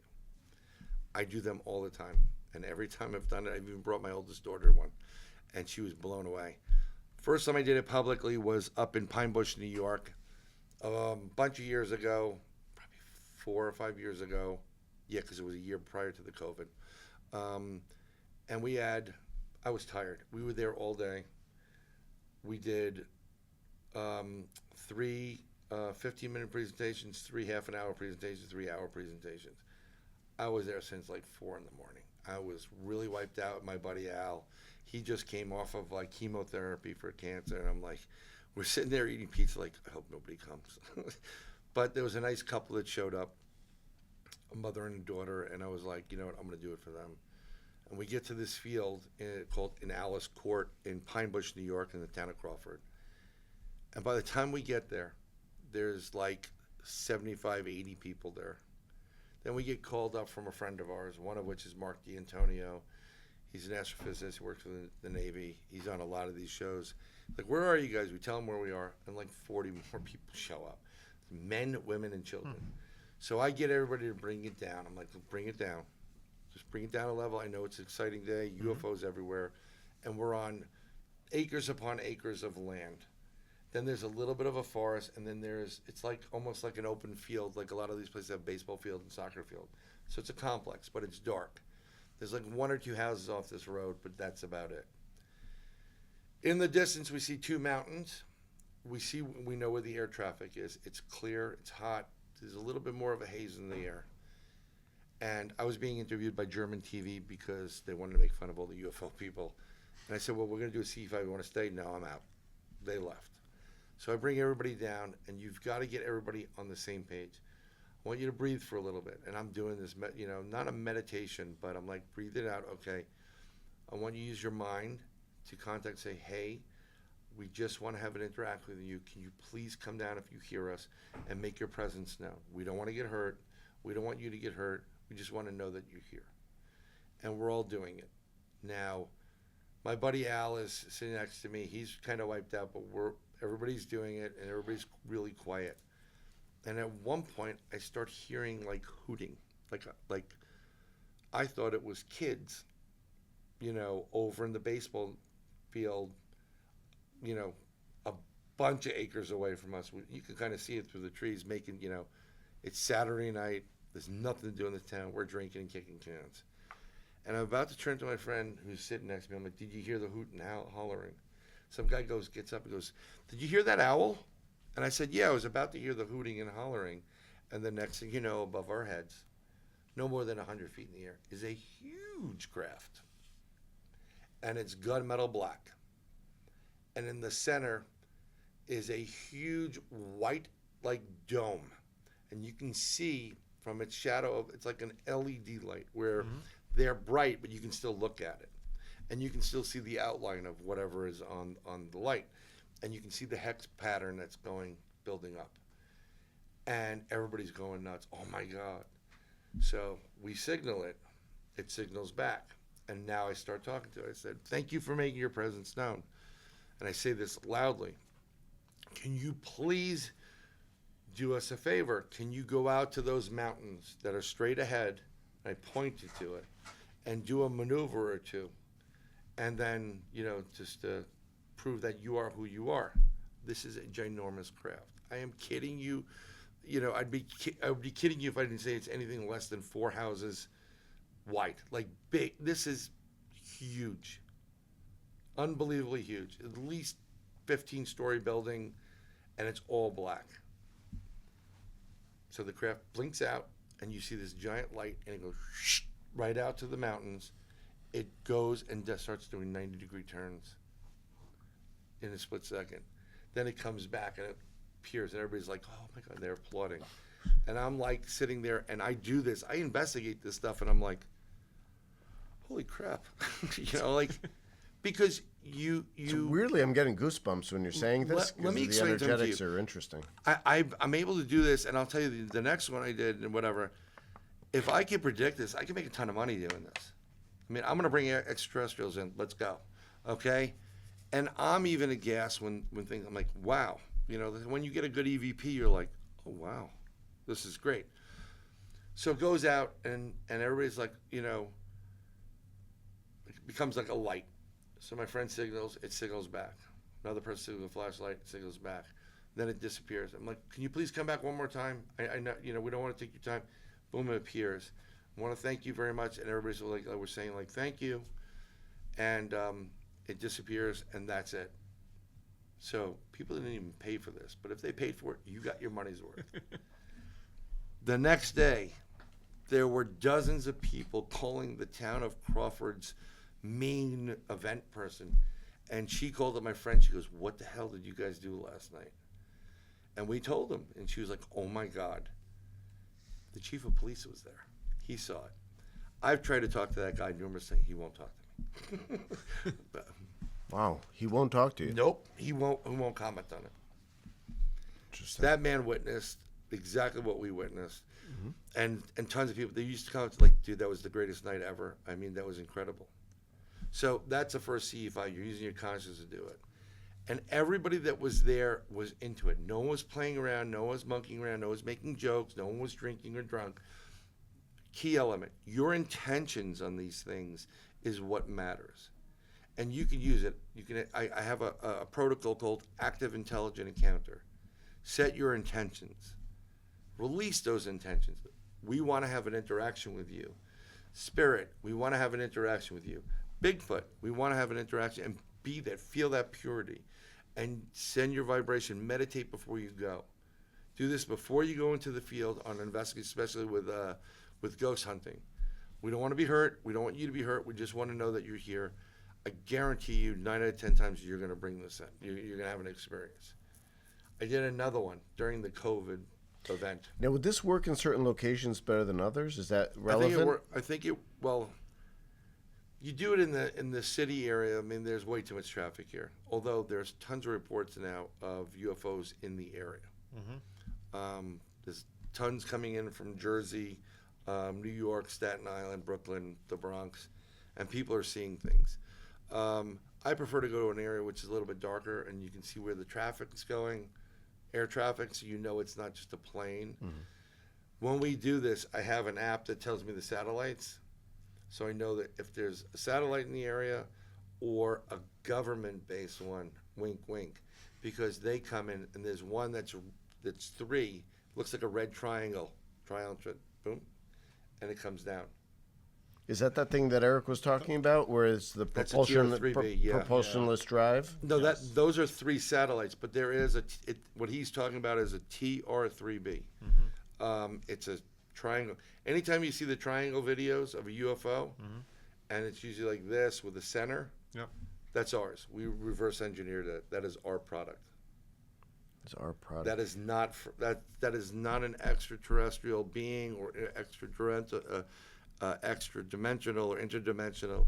That is U.S. or government based. So Darryl Anka, that channels Bashar, which I'm Yeah. sure you're probably familiar with to some extent, he said that Bashar is a product of a hybrid race, the Assassani or whatever they call them. I don't remember the Yeah, name of but it, but yeah. the idea being that at one point in the future or in another dimension, they're actually us or a version of us that's now become a hybrid being. Yep. There's a lot of this talk about hybrid beings of Right. a lot of kinds. So I remember you mentioning that before. So if you want to talk a little bit more about that as an idea. So I mean, I list some of the things from Bashar, but I always get like this with channels because if you're really good, you know, you have to wow me in order for me to follow you as a channel.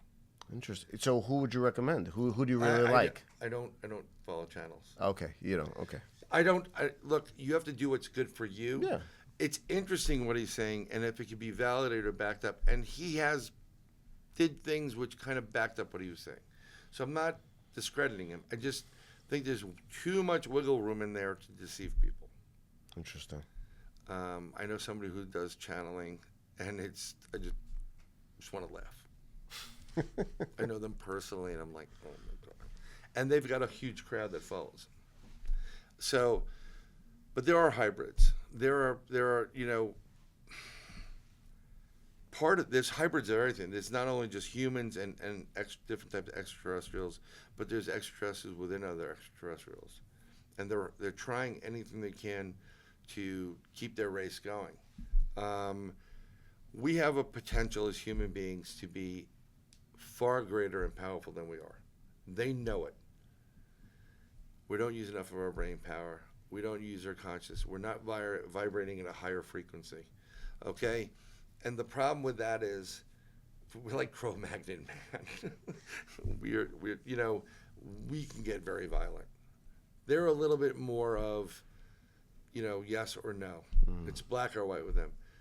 What they love about humans is, and this is what they always do when people get abducted, women get abducted, or men, they will not allow you to understand or comprehend you've been abducted because you may not have the mental fortitude to handle it. But as you go through it and you open up more, they will give you more that you can remember. And there are times when they allow you to see your offspring and they want to see your reaction to them. So you'll be on a craft, and we've had this from people that are actual abductees. I have missing time.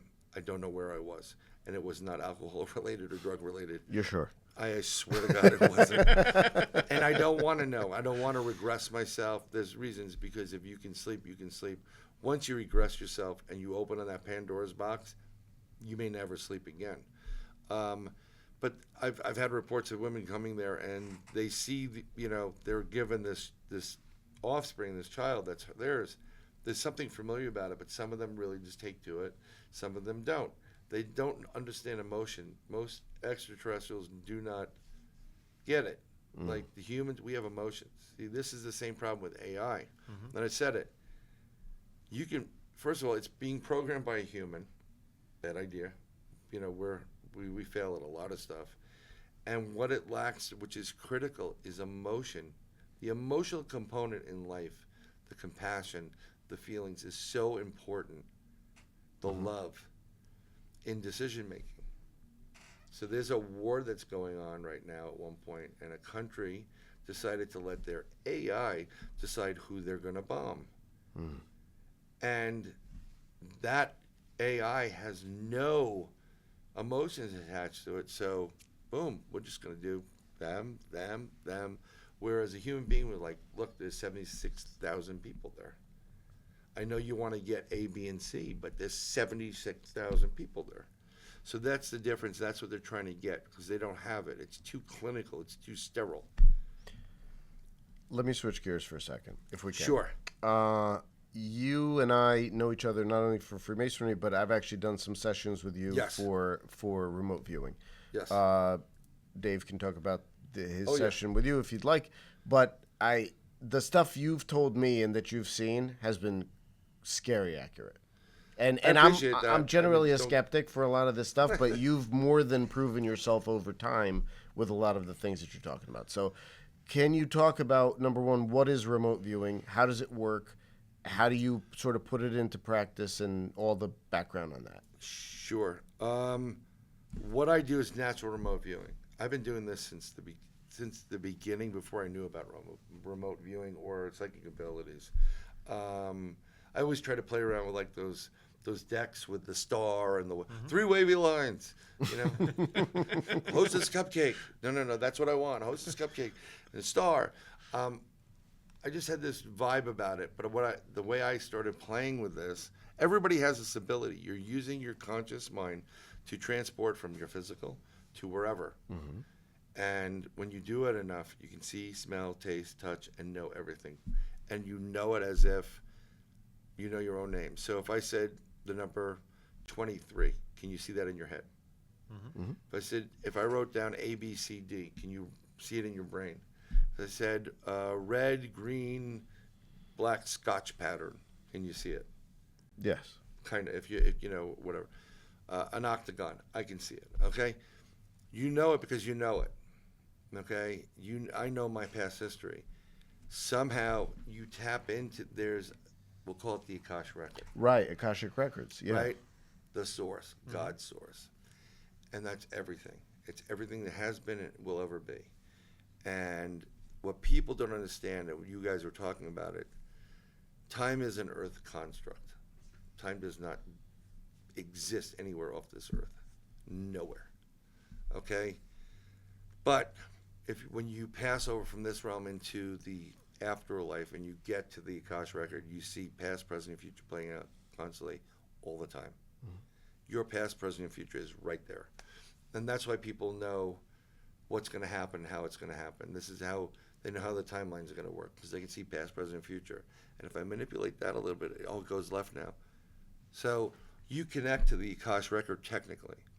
When you go to sleep at night, this is important too, because people don't realize it.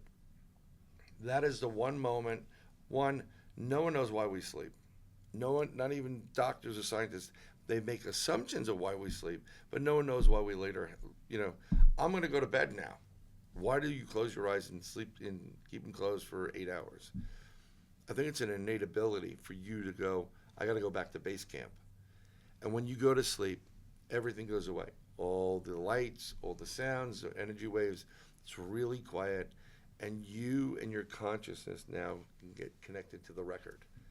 And then some people will have, there's dreams and there's experiences. There's a big difference.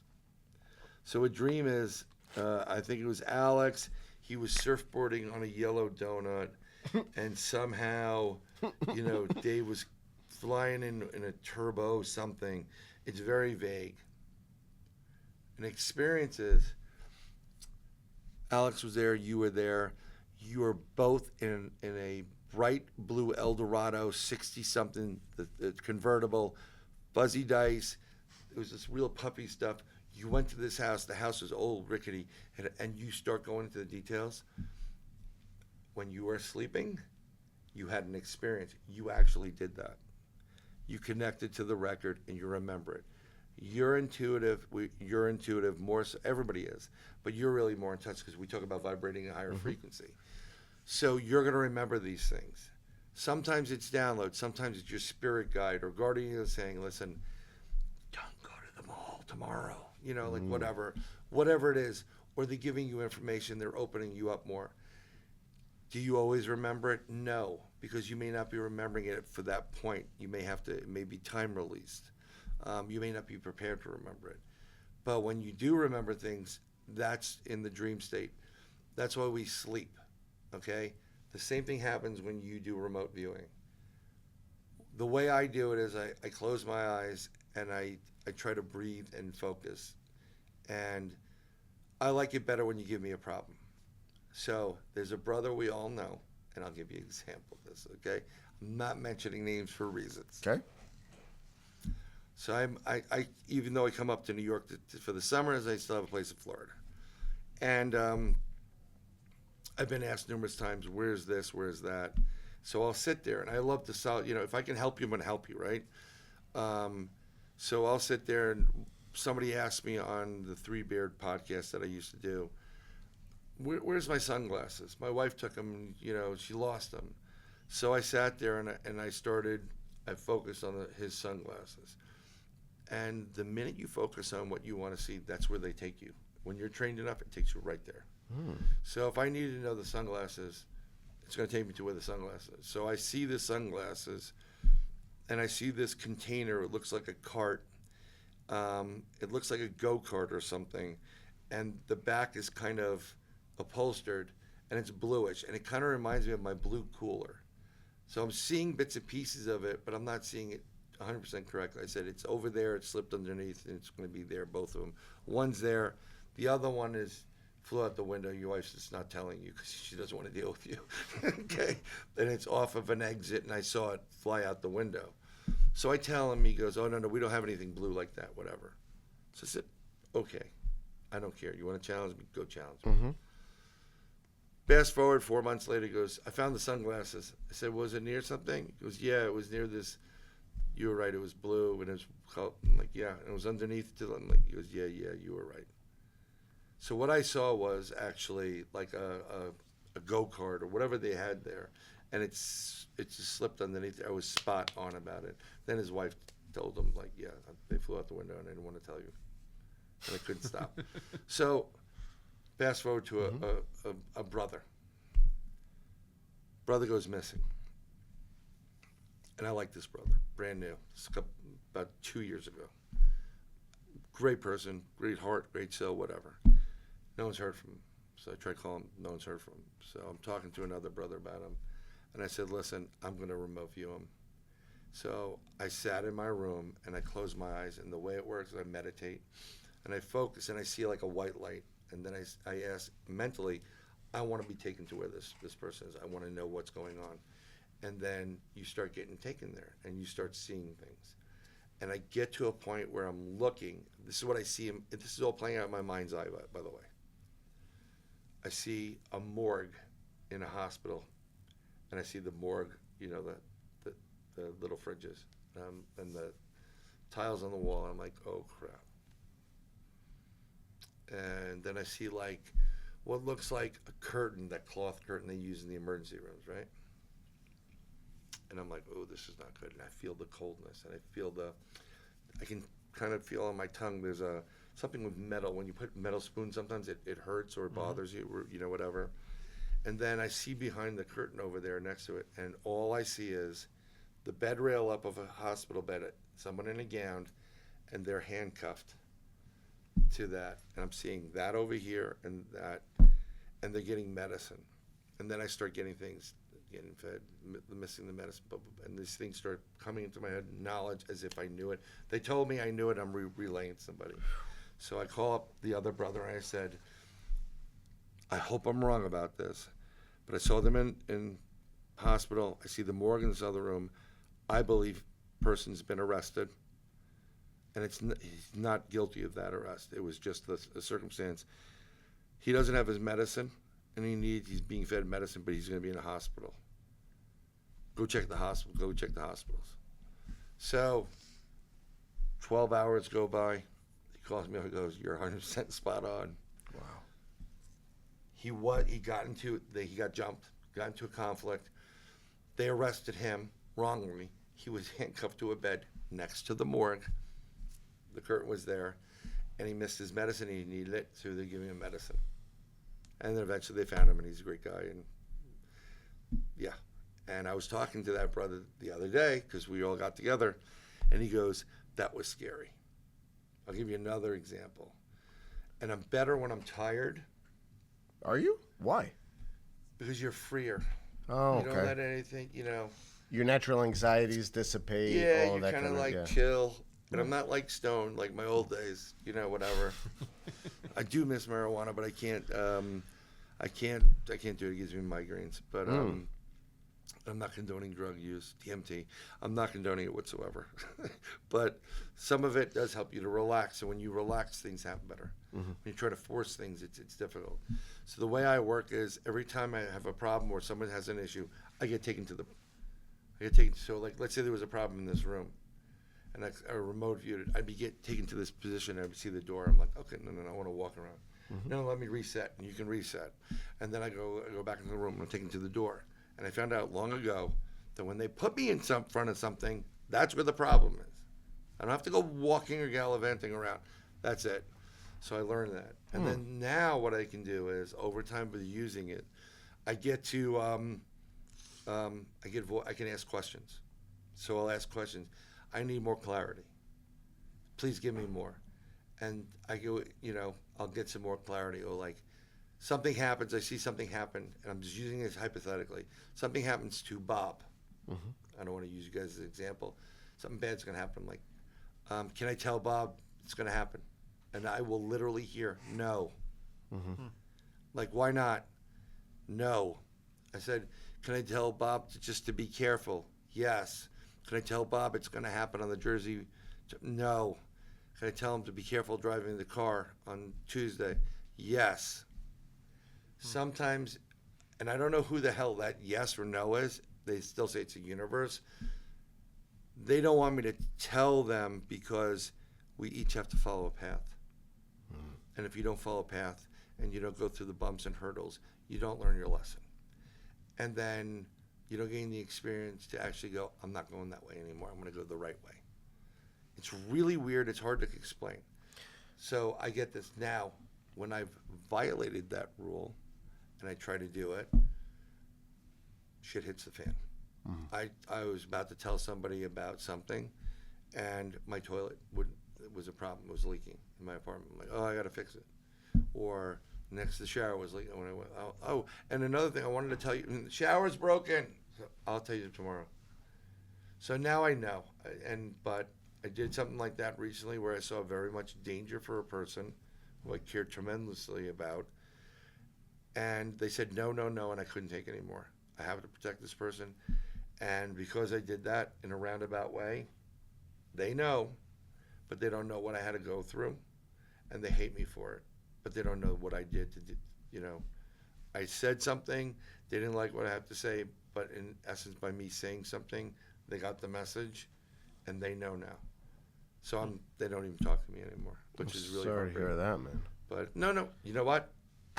They're going to be hopefully okay if they pay attention, but they're not. So, Carl Petrie, who's another brother of ours, I've only met him briefly. Like to have him on the show at some point. But he's just call him and tell him he'll come right on. He's a remote viewer as well, correct? Or not necessarily in the same way, mode and manner. I don't know if he's a remote viewer. It's more of he's. I was talking to Carl a little bit about this. I think he's more like they'll call that psychic. What's the difference then? Well, I say remote viewer because I don't want to be labeled as like a Miss Cleo. Call me now. I don't want to see people, right? So the person I was talking to when I found out we do an investigation for the group, my buddy, we have a psychic for a group. Her name's Cindy Bailey Dove. She's out of Arkansas. And before we did it, when I was the first investigation for the group, is she good? She's very good.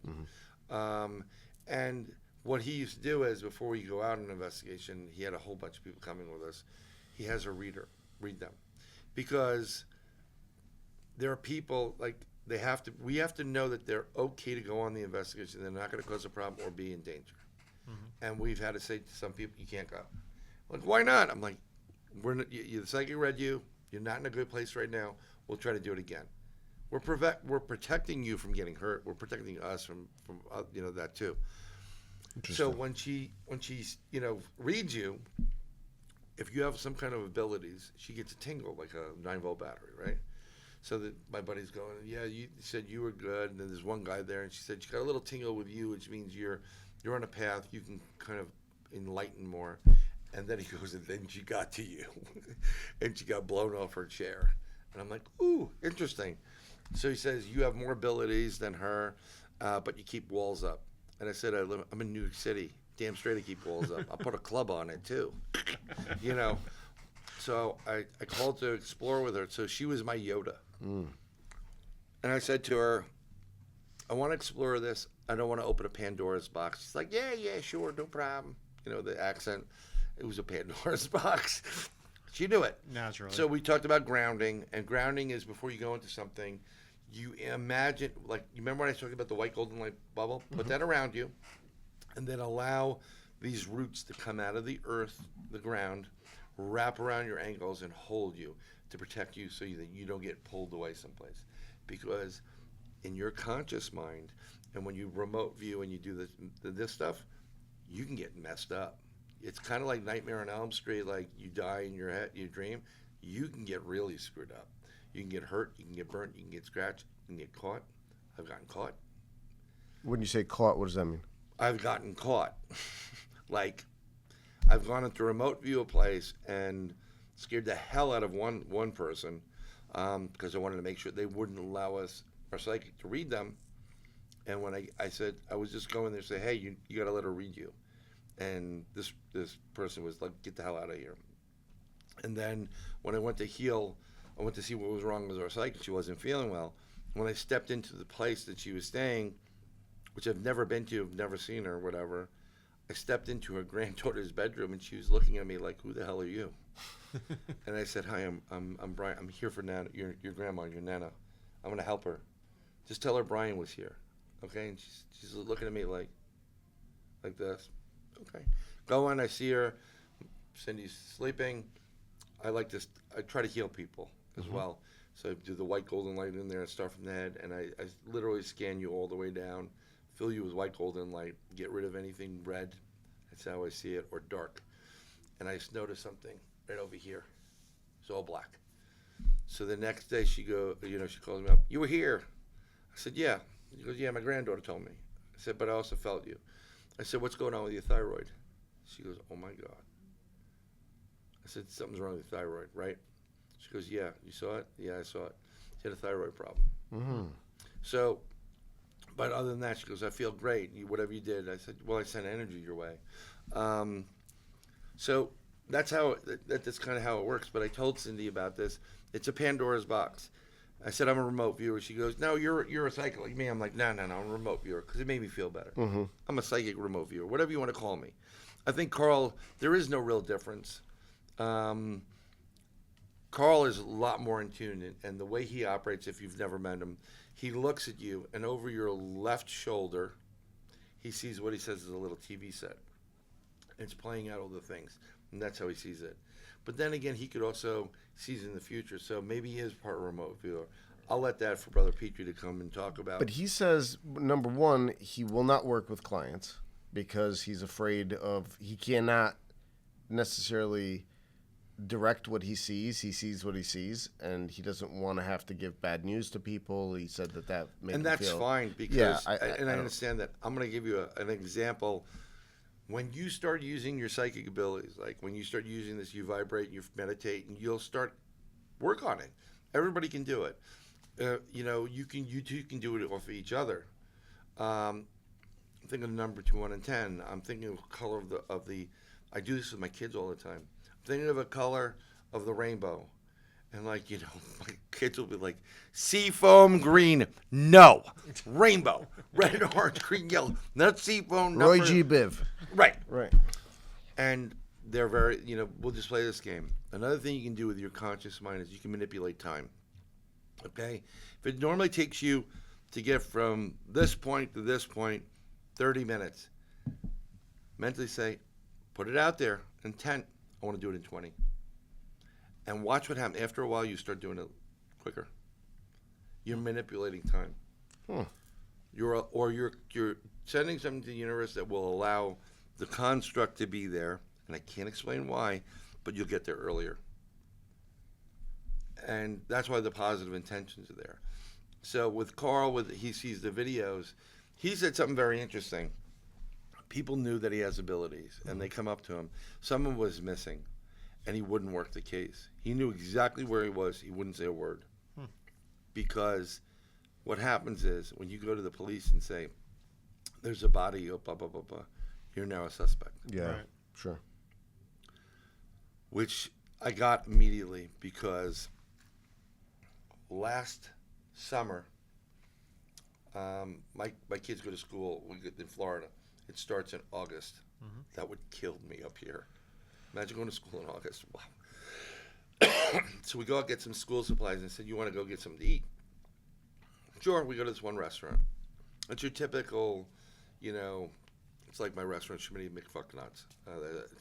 This is one place that I call, I just made it up, whatever it is. And you walk into it. I'm not going to tell you the restaurant because I don't want people to freak out. So you walk in, bar on the left, hostess station. You have two rows of chairs this way and one long row of booths. So we sit in the long row of booths. And it's my two kids and myself. And I'm tired. And our waitress comes out. She's really nice. And I can't believe I said I'll have a Caesar salad. I'm normally a steak guy. So I'm saying, whatever, have it. When you start using your psychic ability, your third eye, others develop.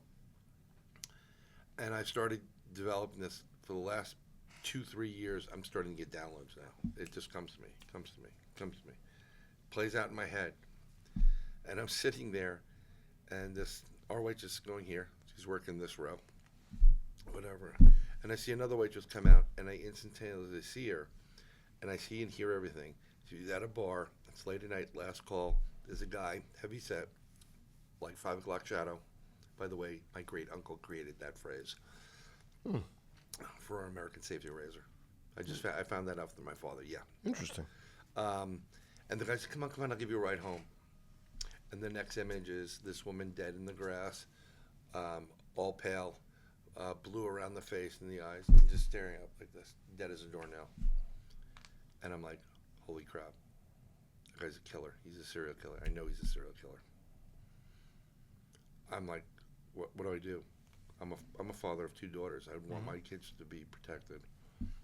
I've never done this before. And what Carl Petrie said, I don't work with the police because I don't want to be accused of it. So I'm like, but I'm a good guy. I got to do something. So I go outside and I talk to one of my friends who's a Jersey girl, who's intuitive. She's great. And I'm like, this is what happened. I've never done this before. I don't know how to handle this. I don't want to be accused of being a murderer. This girl's going to die if I don't say anything. So she goes, no, I got you. I do this all the time. And she does. She's not a quiet girl. She has a great show called Journey Through the Gate Paranormal Portal Podcast. So hopefully we'll get you guys on that show with her. Oh, she's that'd out of be Jersey, fun. so she's on the shore side of it. Her name is Cisco Murdoch. And I go, Cisco, I've never done. I'm freaking out because I don't want to be accused if something happens to God forbid, but I want to stop this as a father. I have to do this. She goes, no problem. You go up to her and you tell him you're a medium and you got a caution for her. Then you tell her what to do.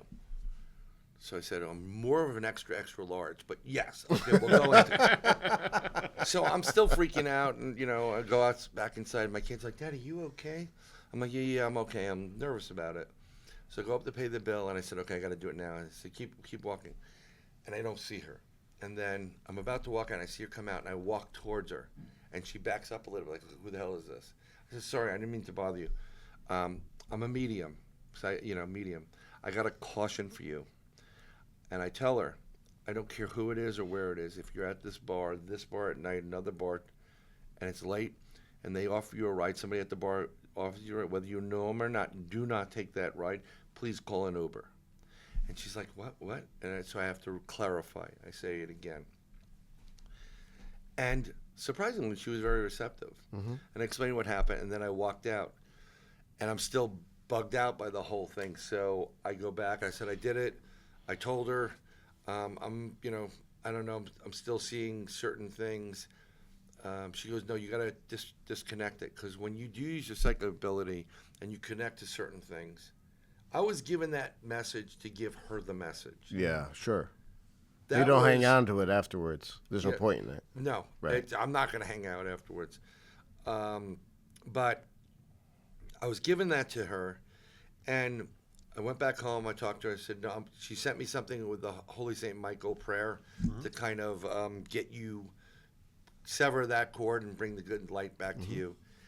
And then I said, the next day I'm going to go look into this. And I looked into the next day, and I saw her at the bar. And the next day I saw her playing and laughing at the beach. And I'm like, she's fine. Fast forward a bunch of months. I went back. There she was. She's like, thank you very much. You appreciate you. You actually did help me. Because someone was there, and apparently that girl never made it home. Oh, wow. Yeah. So somebody else was there. Someone else got it. Jeez. Yeah. I think the guy was arrested. I didn't really delve too much in it. I like to help people. I try to help people as best as I can. You know, but when you got 2 kids and everybody coming to you, you're like, it's just insane. And you know it. I mean, when I get extra stuff, like I called you, like, all right, I know you're playing around and you're freaking not doing what you're supposed to do. I'm gonna give you a starter, and you're like, you text me back, holy crap, how did you know that? I'm like, I'm not doing this to spy on you, and I don't read you. But when I come into it, but the only people I read anybody my daughters hang out with, and my daughters. Everybody else I don't, because I can read it. When we talk, the way I operate is, if you're telling me this really cool story, blah blah blah blah, and it's true, I'll see it play out in my head. I look like I'm watching a movie, and if you're bullshitting me, it's black. So I'll go, oh, that's a cool story, and I'll walk away like full of shit. You know, I'm not one of those that docs. This guy's killing me. We're gonna have to bleep out every other word here. Yeah, exactly. So I'm sorry. I did have a question regarding, obviously frequencies, and I know we've talked extensively in the past about the binaural sounds. Oh yeah, I love the those. solfeggio frequencies and such. Do you want to touch upon that? Yeah, I've been a big proponent of binaural beats. That's when it's like hemi-syncing your brain with different frequency, theta waves, beta, and alphas, and each one, it helps you to get into a certain state. So relaxation, meditation, pep you up like caffeine, or get you into a meditative state, astral projection, where you kind of like are on the border of sleeping. So I've been using them because I do not like guided meditations. Oh, interesting. Why not? I don't like to be told what to do. I'm going to be honest with you. I really don't. Go on. And no, it's just I got to do it at my pace. It's kind of like being in a movie theater and someone talking about, can you shut up? I'm trying to watch. I don't like that. I'm trying to get to a point. Some dude with clinky bracelets. Yeah, it's Yeah, terrible. exactly. I took the damn bracelet off. But now I'm gonna. Hey. No, I'm joking. So I use them. I discovered them more so because I can get migraines. I got hit from behind 3 different separate incidences. Not really hard, but enough where I get migraines. And I discovered a ton of things. So I went, for headache relief. There's a headache one. I use binaural beats. I forgot the name of the company that does it. Bonsai Labs. It's free on iPhone. You recommended that. Yeah, Right. that's a good one. Because it offers you a variety of different things. It's a couple of free ones that are like, pep talk, excitement, meditation, relax. And look, we're all going through a ton of things. It's kind of hard to relax sometimes, but if you put headphones in and just hear, vibration, you'll get it. Like, here, altered states. Let's see if we can get some of this. This is the mindful meditation. They look like that. And you get the media. Where the hell's the play button? I'm doing that. Okay, that's a mindful meditation. I actually use that a lot. And what that does is it combines 40 minutes worth of meditation with low, medium, high theta, low, medium, high alpha, and it gets me into a certain state quicker. And then you start to be able to remote view or meditate and get answers quicker. So how do you go from the solfeggio to the Schumann resonance to all of that other stuff? It's all right? about frequency, vibration, and resonance. Everything in this, I'm not doing this to pat myself on the back, but I did a a couple of shows that are on Discovery Plus. One was Cryptid, which is Into the Unknown with Cliff Simon, who unfortunately passed away a couple of years ago, and that was the Jersey Shore. Sorry to hear that. That was Jersey Devil one. Okay. And the other ones are UFOs. UFO, Alien Invasion, Hudson Valley UFO, and then from that I got UFO Witness Season 2, Episode 2, towards the tail end. Scared the crap out of people that were on the set. It was great. But when I got interviewed, you do the audition with the producer. I said, I promise you I will be bringing Kraft that night. And they're like, yeah, whatever. And I said, I'm going to bring in Kraft. And I've discovered long ago that there is a relationship between sound, frequency, vibration, resonance. I'm not Nikola Tesla. And that is the Rosetta Stone for the entire paranormal and life. And if you get to the right frequency and resonance, the things you can do with it. You can levitate. You can change the direction of water with semantics or sand. You know the semantics where they change it?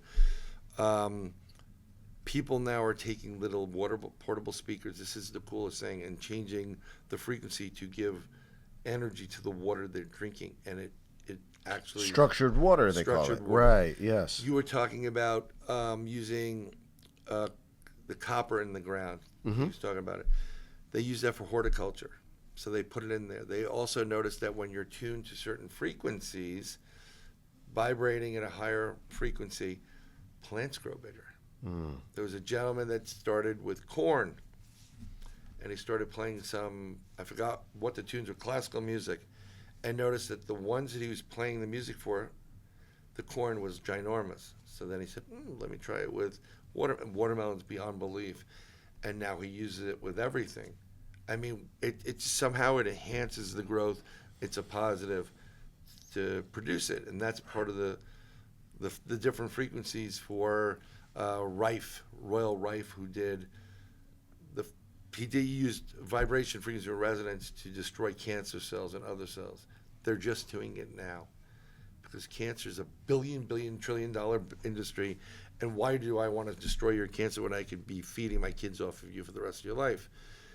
They already know that viruses, every cell, you resonate at a different frequency than me, and you can tune into just you. And the military knows all about this, and they can target individually. So Lynn McFadden in the book The Field, I'm not sure if you've read it. No. She talks a little bit about how, and this was about resonance, how cancer people resonate very low, but MS people who have multiple sclerosis actually resonate too high, where they're turned on all the time, and that's where that sort of thing can sort of happen. Thoughts?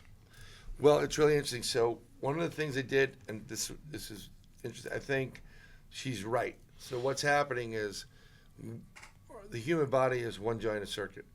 Electric circuit. We have our own frequency, our own vibration. And the reason why they want to use certain feet apart is so they can tell who's who. From the sky, eye in the sky, right? So when you have a problem or an issue, what's happening is, like, for example, MS, there's minerals and stuff that's getting caught or compacted in certain areas. Some people call it plaque, multiple sclerosis in the brain, right? Alzheimer's, whatever. Very interesting. I used, when I had migraines, I didn't buy all the hokey pokey stuff. I started using, no, seriously, I was like, hey, whatever, anything to get rid of the migraine. That's how bad it is. I took rare earth magnets and I put it on my forehead, 3 on the top, 1 on each temple, and 3 in the back. And basically, it got rid of my migraine. And I started thinking, iron in our blood, what if this is all collecting in certain areas and it's preventing the electric circuit from flowing through? That's why sometimes it's like sediment almost. Yeah, interesting. So that's why, like, some people with MS are always on. The people that with cancer are being plugged so they're not. And I remember saying to this to my dad probably 20 years ago. This was great. He thought I was nuts. I said, Dad, there's going to come a day when they're going to use these, because I would come in, he goes, what the hell's wrong with you? And I told, he didn't buy any of that stuff. I said, there will be a day when you put something on your head, like a magnet helmet, and it gets rid of MS, Alzheimer's, dementias, and all that. Because what it does is realign your body to vibrate at the proper frequency.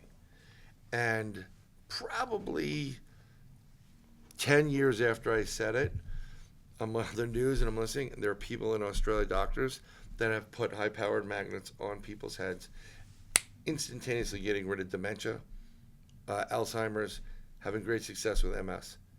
Because they're realigning. It's like while you bring your car in for alignment, so you get aligned properly. That's interesting. Yeah, so that's why the frequencies are important. So how could somebody on a daily basis use those frequencies to heal themselves and put themselves in a better headspace and whatever else? Oh, there's a time. All you got to do is listen to them. There's another brother that uses bone conducting headphones, and what's great about bone conducting headphones is it's loud, but it's not too loud. A holy brother? Yes, a holy brother. Yes, a holy brother. And we're not going to go into the full frequencies, but a variety of frequencies. One would be for weight loss. Mm-hmm. One would be for eyesight. One will be for breathing. There's a variety. I can give you a list of different frequencies. And what they do is you listen to them, and the frequency itself tunes your body and makes you lose weight or see better or sleep better. I mean, I had a problem. I have eczema, psoriasis. Mm-hmm. Thanks, Grandma. I'll blame my family. And at one point, the doctor gave me like steroids for a month. So my blood sugar went to 502. They're like, you're going to the hospital. I'm not a diabetic, but they went there. I was worried about my eyesight losing because it was getting a little bit blurry. I'm like, oh, Jesus. Because diabetes, you lose eyesight, right? So this brother gave me a binaural beat that was strictly at certain hertz for your eyes. So I sat there and listened to it for a week. It worked. Hand to God. Now you don't wear glasses anymore. Now I'm fine. No, I'm fine. I'm telling you, I'm fine right now. I always do that all the time. No, the blurriness went away. Everything was literally did change. And it's not, with a lot of stuff, it could be psychosomatic. If you tell people, like the placebo effect, it's not, I'm telling you, it worked. Okay. I've used it for other things. I think I have that binaural beat. I'm going to try that because I had a little of the same issue going. Try it. Just play for a week. Just put it in. It's kind of hard to find, even though we're doing all these things, trying to find time for like 20-minute binaural beat can be difficult at certain points. But yeah, they work. One more question, because we're going to wrap up pretty soon here. But go ahead, Dave. I'd like to go off the board for Disney for $500. No. Yes. So rapid fire. With your remote viewing, have you ever looked at Antarctica? Yes, I did. You were talking about. Okay, I'll tell you. Found down there. Snow. There is an enormous sized pyramid. It is, like obscenely large, bigger than Manhattan Island, and it has this black stone on it, a little bit like polished. Oh, like Jesus, basalt snow or leopard, that kind of like thing? Something like that, really, really polished. But it's polished to the point where you can actually, at certain points, see through it, like it's almost like glass. And that does play a role on it. And I see it. It's there. There's grass around it. I've seen Antarctica before there was snow there. And within there are these different, chambers, like roadways. And when I look into it, I see people traveling in there, and they're going underground. There is a race of people there. This also gives off electricity or free energy-based thing. Very similar to what Eric was talking about with the pyramids, which we always came up to. I definitely thought there were batteries and with that theory, there's been many iterations of human being over time. Mm-hmm. So I have seen that. Yes, there's also one in Alaska that does the same thing. Okay, and I think completely changing topics. If you, it's like we'll go ADD on us right now, right? Oh, look, it's squirrel. Exactly. I was going to say, so just getting back to, some of the paranormal conversation. Yeah. Do you feel like, especially on a lot of the shows, you watch Ghost Hunters or some of these other things. I'm not trying to knock people, but personally, I always look at those shows and say, like, all right, these guys, like, they're just, it's so much drama and everything else. Like, when you've done your ghost hunts and such, do you think, to your point, you know, the protection, because they're, like, literally trying to summon things that it's like, you shouldn't be tinkering with that. And it's just all theatrics, right? Each group's different. Like, Zach, whatever. He's, you know, and I liked them initially because there was the first time that you actually saw the brick fly. Mm-hmm. And, I mean, and it flew. Right. So it looked like, oh, my God, they had some real stuff. And to credit to them, they have been a little bit more on the forefront, and the reason why we have some new technology. Mm-hmm. And they took the Xbox and they used the Kinect to kind of see things, which I noticed that the minute I put my Kinect on my TV, it tells you how many players. Right, it says, you know, they'll recognize me, and I've had like unknown by me. I'm like, wow, okay, I've got a ghost here, but it's a TV show, and I believe these guys do good work, but because it's a TV show, I think some people can be, some of it has to be to a certain redone, like when you can't always have the camera on 24/7. Do you know how much evidence I lost because we never had the recorder on? I mean, we just can't. You know, it would eat batteries left and right. There was so much tape. No one wants to edit that. So they have to recreate things, you know. But it's, you know, it's somewhat entertaining. Mm-hmm. But with the guys on the you know, TAPS, I think they're all right. He's the godfather of the paranormal. And it serves a purpose. I'm actually right now talking to two different producer developers because I want to do a show, and I'm sick and tired. I'm friends with a lot of these famous people. I don't want to see these people anymore. I want to bring in other fresh blood and different angle. So I'm trying to work on some shows. So I'm trying to do some paranormal investigating so I can have a sizzle reel, and then hopefully someone will pick it up. Love that idea, cool. And definitely if you could include us in that. 100%. I would love to get involved in that. So 100%. What do you have on Moses in the? And continuing the ADHD trend here. We mentioned earlier we ran into our last guest actually outside the podcast studio. Mm-hmm. The Moses in the burning bush. I know you mentioned earlier how. Yeah, let's just get into that quickly. I don't want to piss anybody off, but the burning bush was actually an acacia bush, and it has an extremely high concentration of DMT in it. Oh, yeah. And we don't know if... I believe in God, and I've never heard from God. I've gotten some responses in other ways, and I thank you for a lot of this stuff. But maybe that acacia was used so that he can actually talk to the Lord. But that is a trippy type of experience. We'll use the term.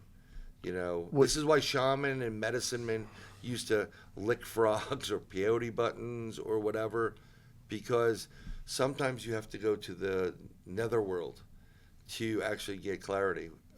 We've talked about ayahuasca and DMT, and they're using it now to actually combat addiction. And it's working in depression, and it's working wonders for people. Very true. Yeah. Very true. Well, yeah. Any more? Or are you good?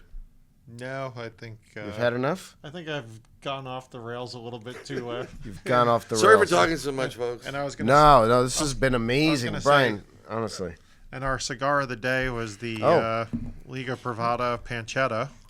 There it is. I just dropped mine on the floor, but there it is. These are only sold at 2 shops in the world, actually. A shout out to Dave Mallow at Barrister Cigars in Union. Very good place. Right. Great cigars. They're a blend of all the different Liga cigars, and it's a fantastic stick, so definitely check that out. I'm going to highly recommend. My father knew you guys, the Drew Estate guys, very well, and Omar. Rest his soul. You guys should sponsor them. I'm not kidding. Sponsor them. A new cigar, new episode, and anybody that's a spirit company, sponsor them.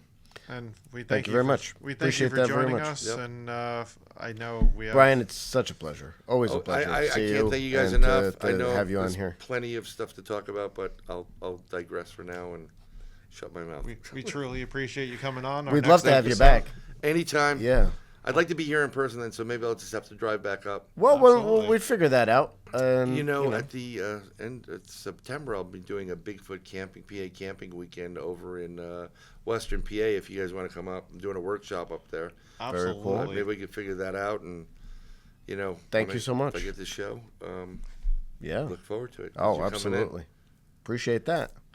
All right. Well, thank you again. I have a pleasure. Thank you. Thank you. We are Brothers of the Arcana. And we are. Our next episode will feature Timothy Hogan, flying in from Colorado. So Very excited about that. one. So we'll be talking about alchemy and all kinds of cool Templarism stuff. Sir Bryan, I know you. Yes, I go by Sir Bryan. Everybody's makes fun of it, but dude, I'm a Knights Templar. I go by it. All the best. Thanks, everybody. See you soon. Bye.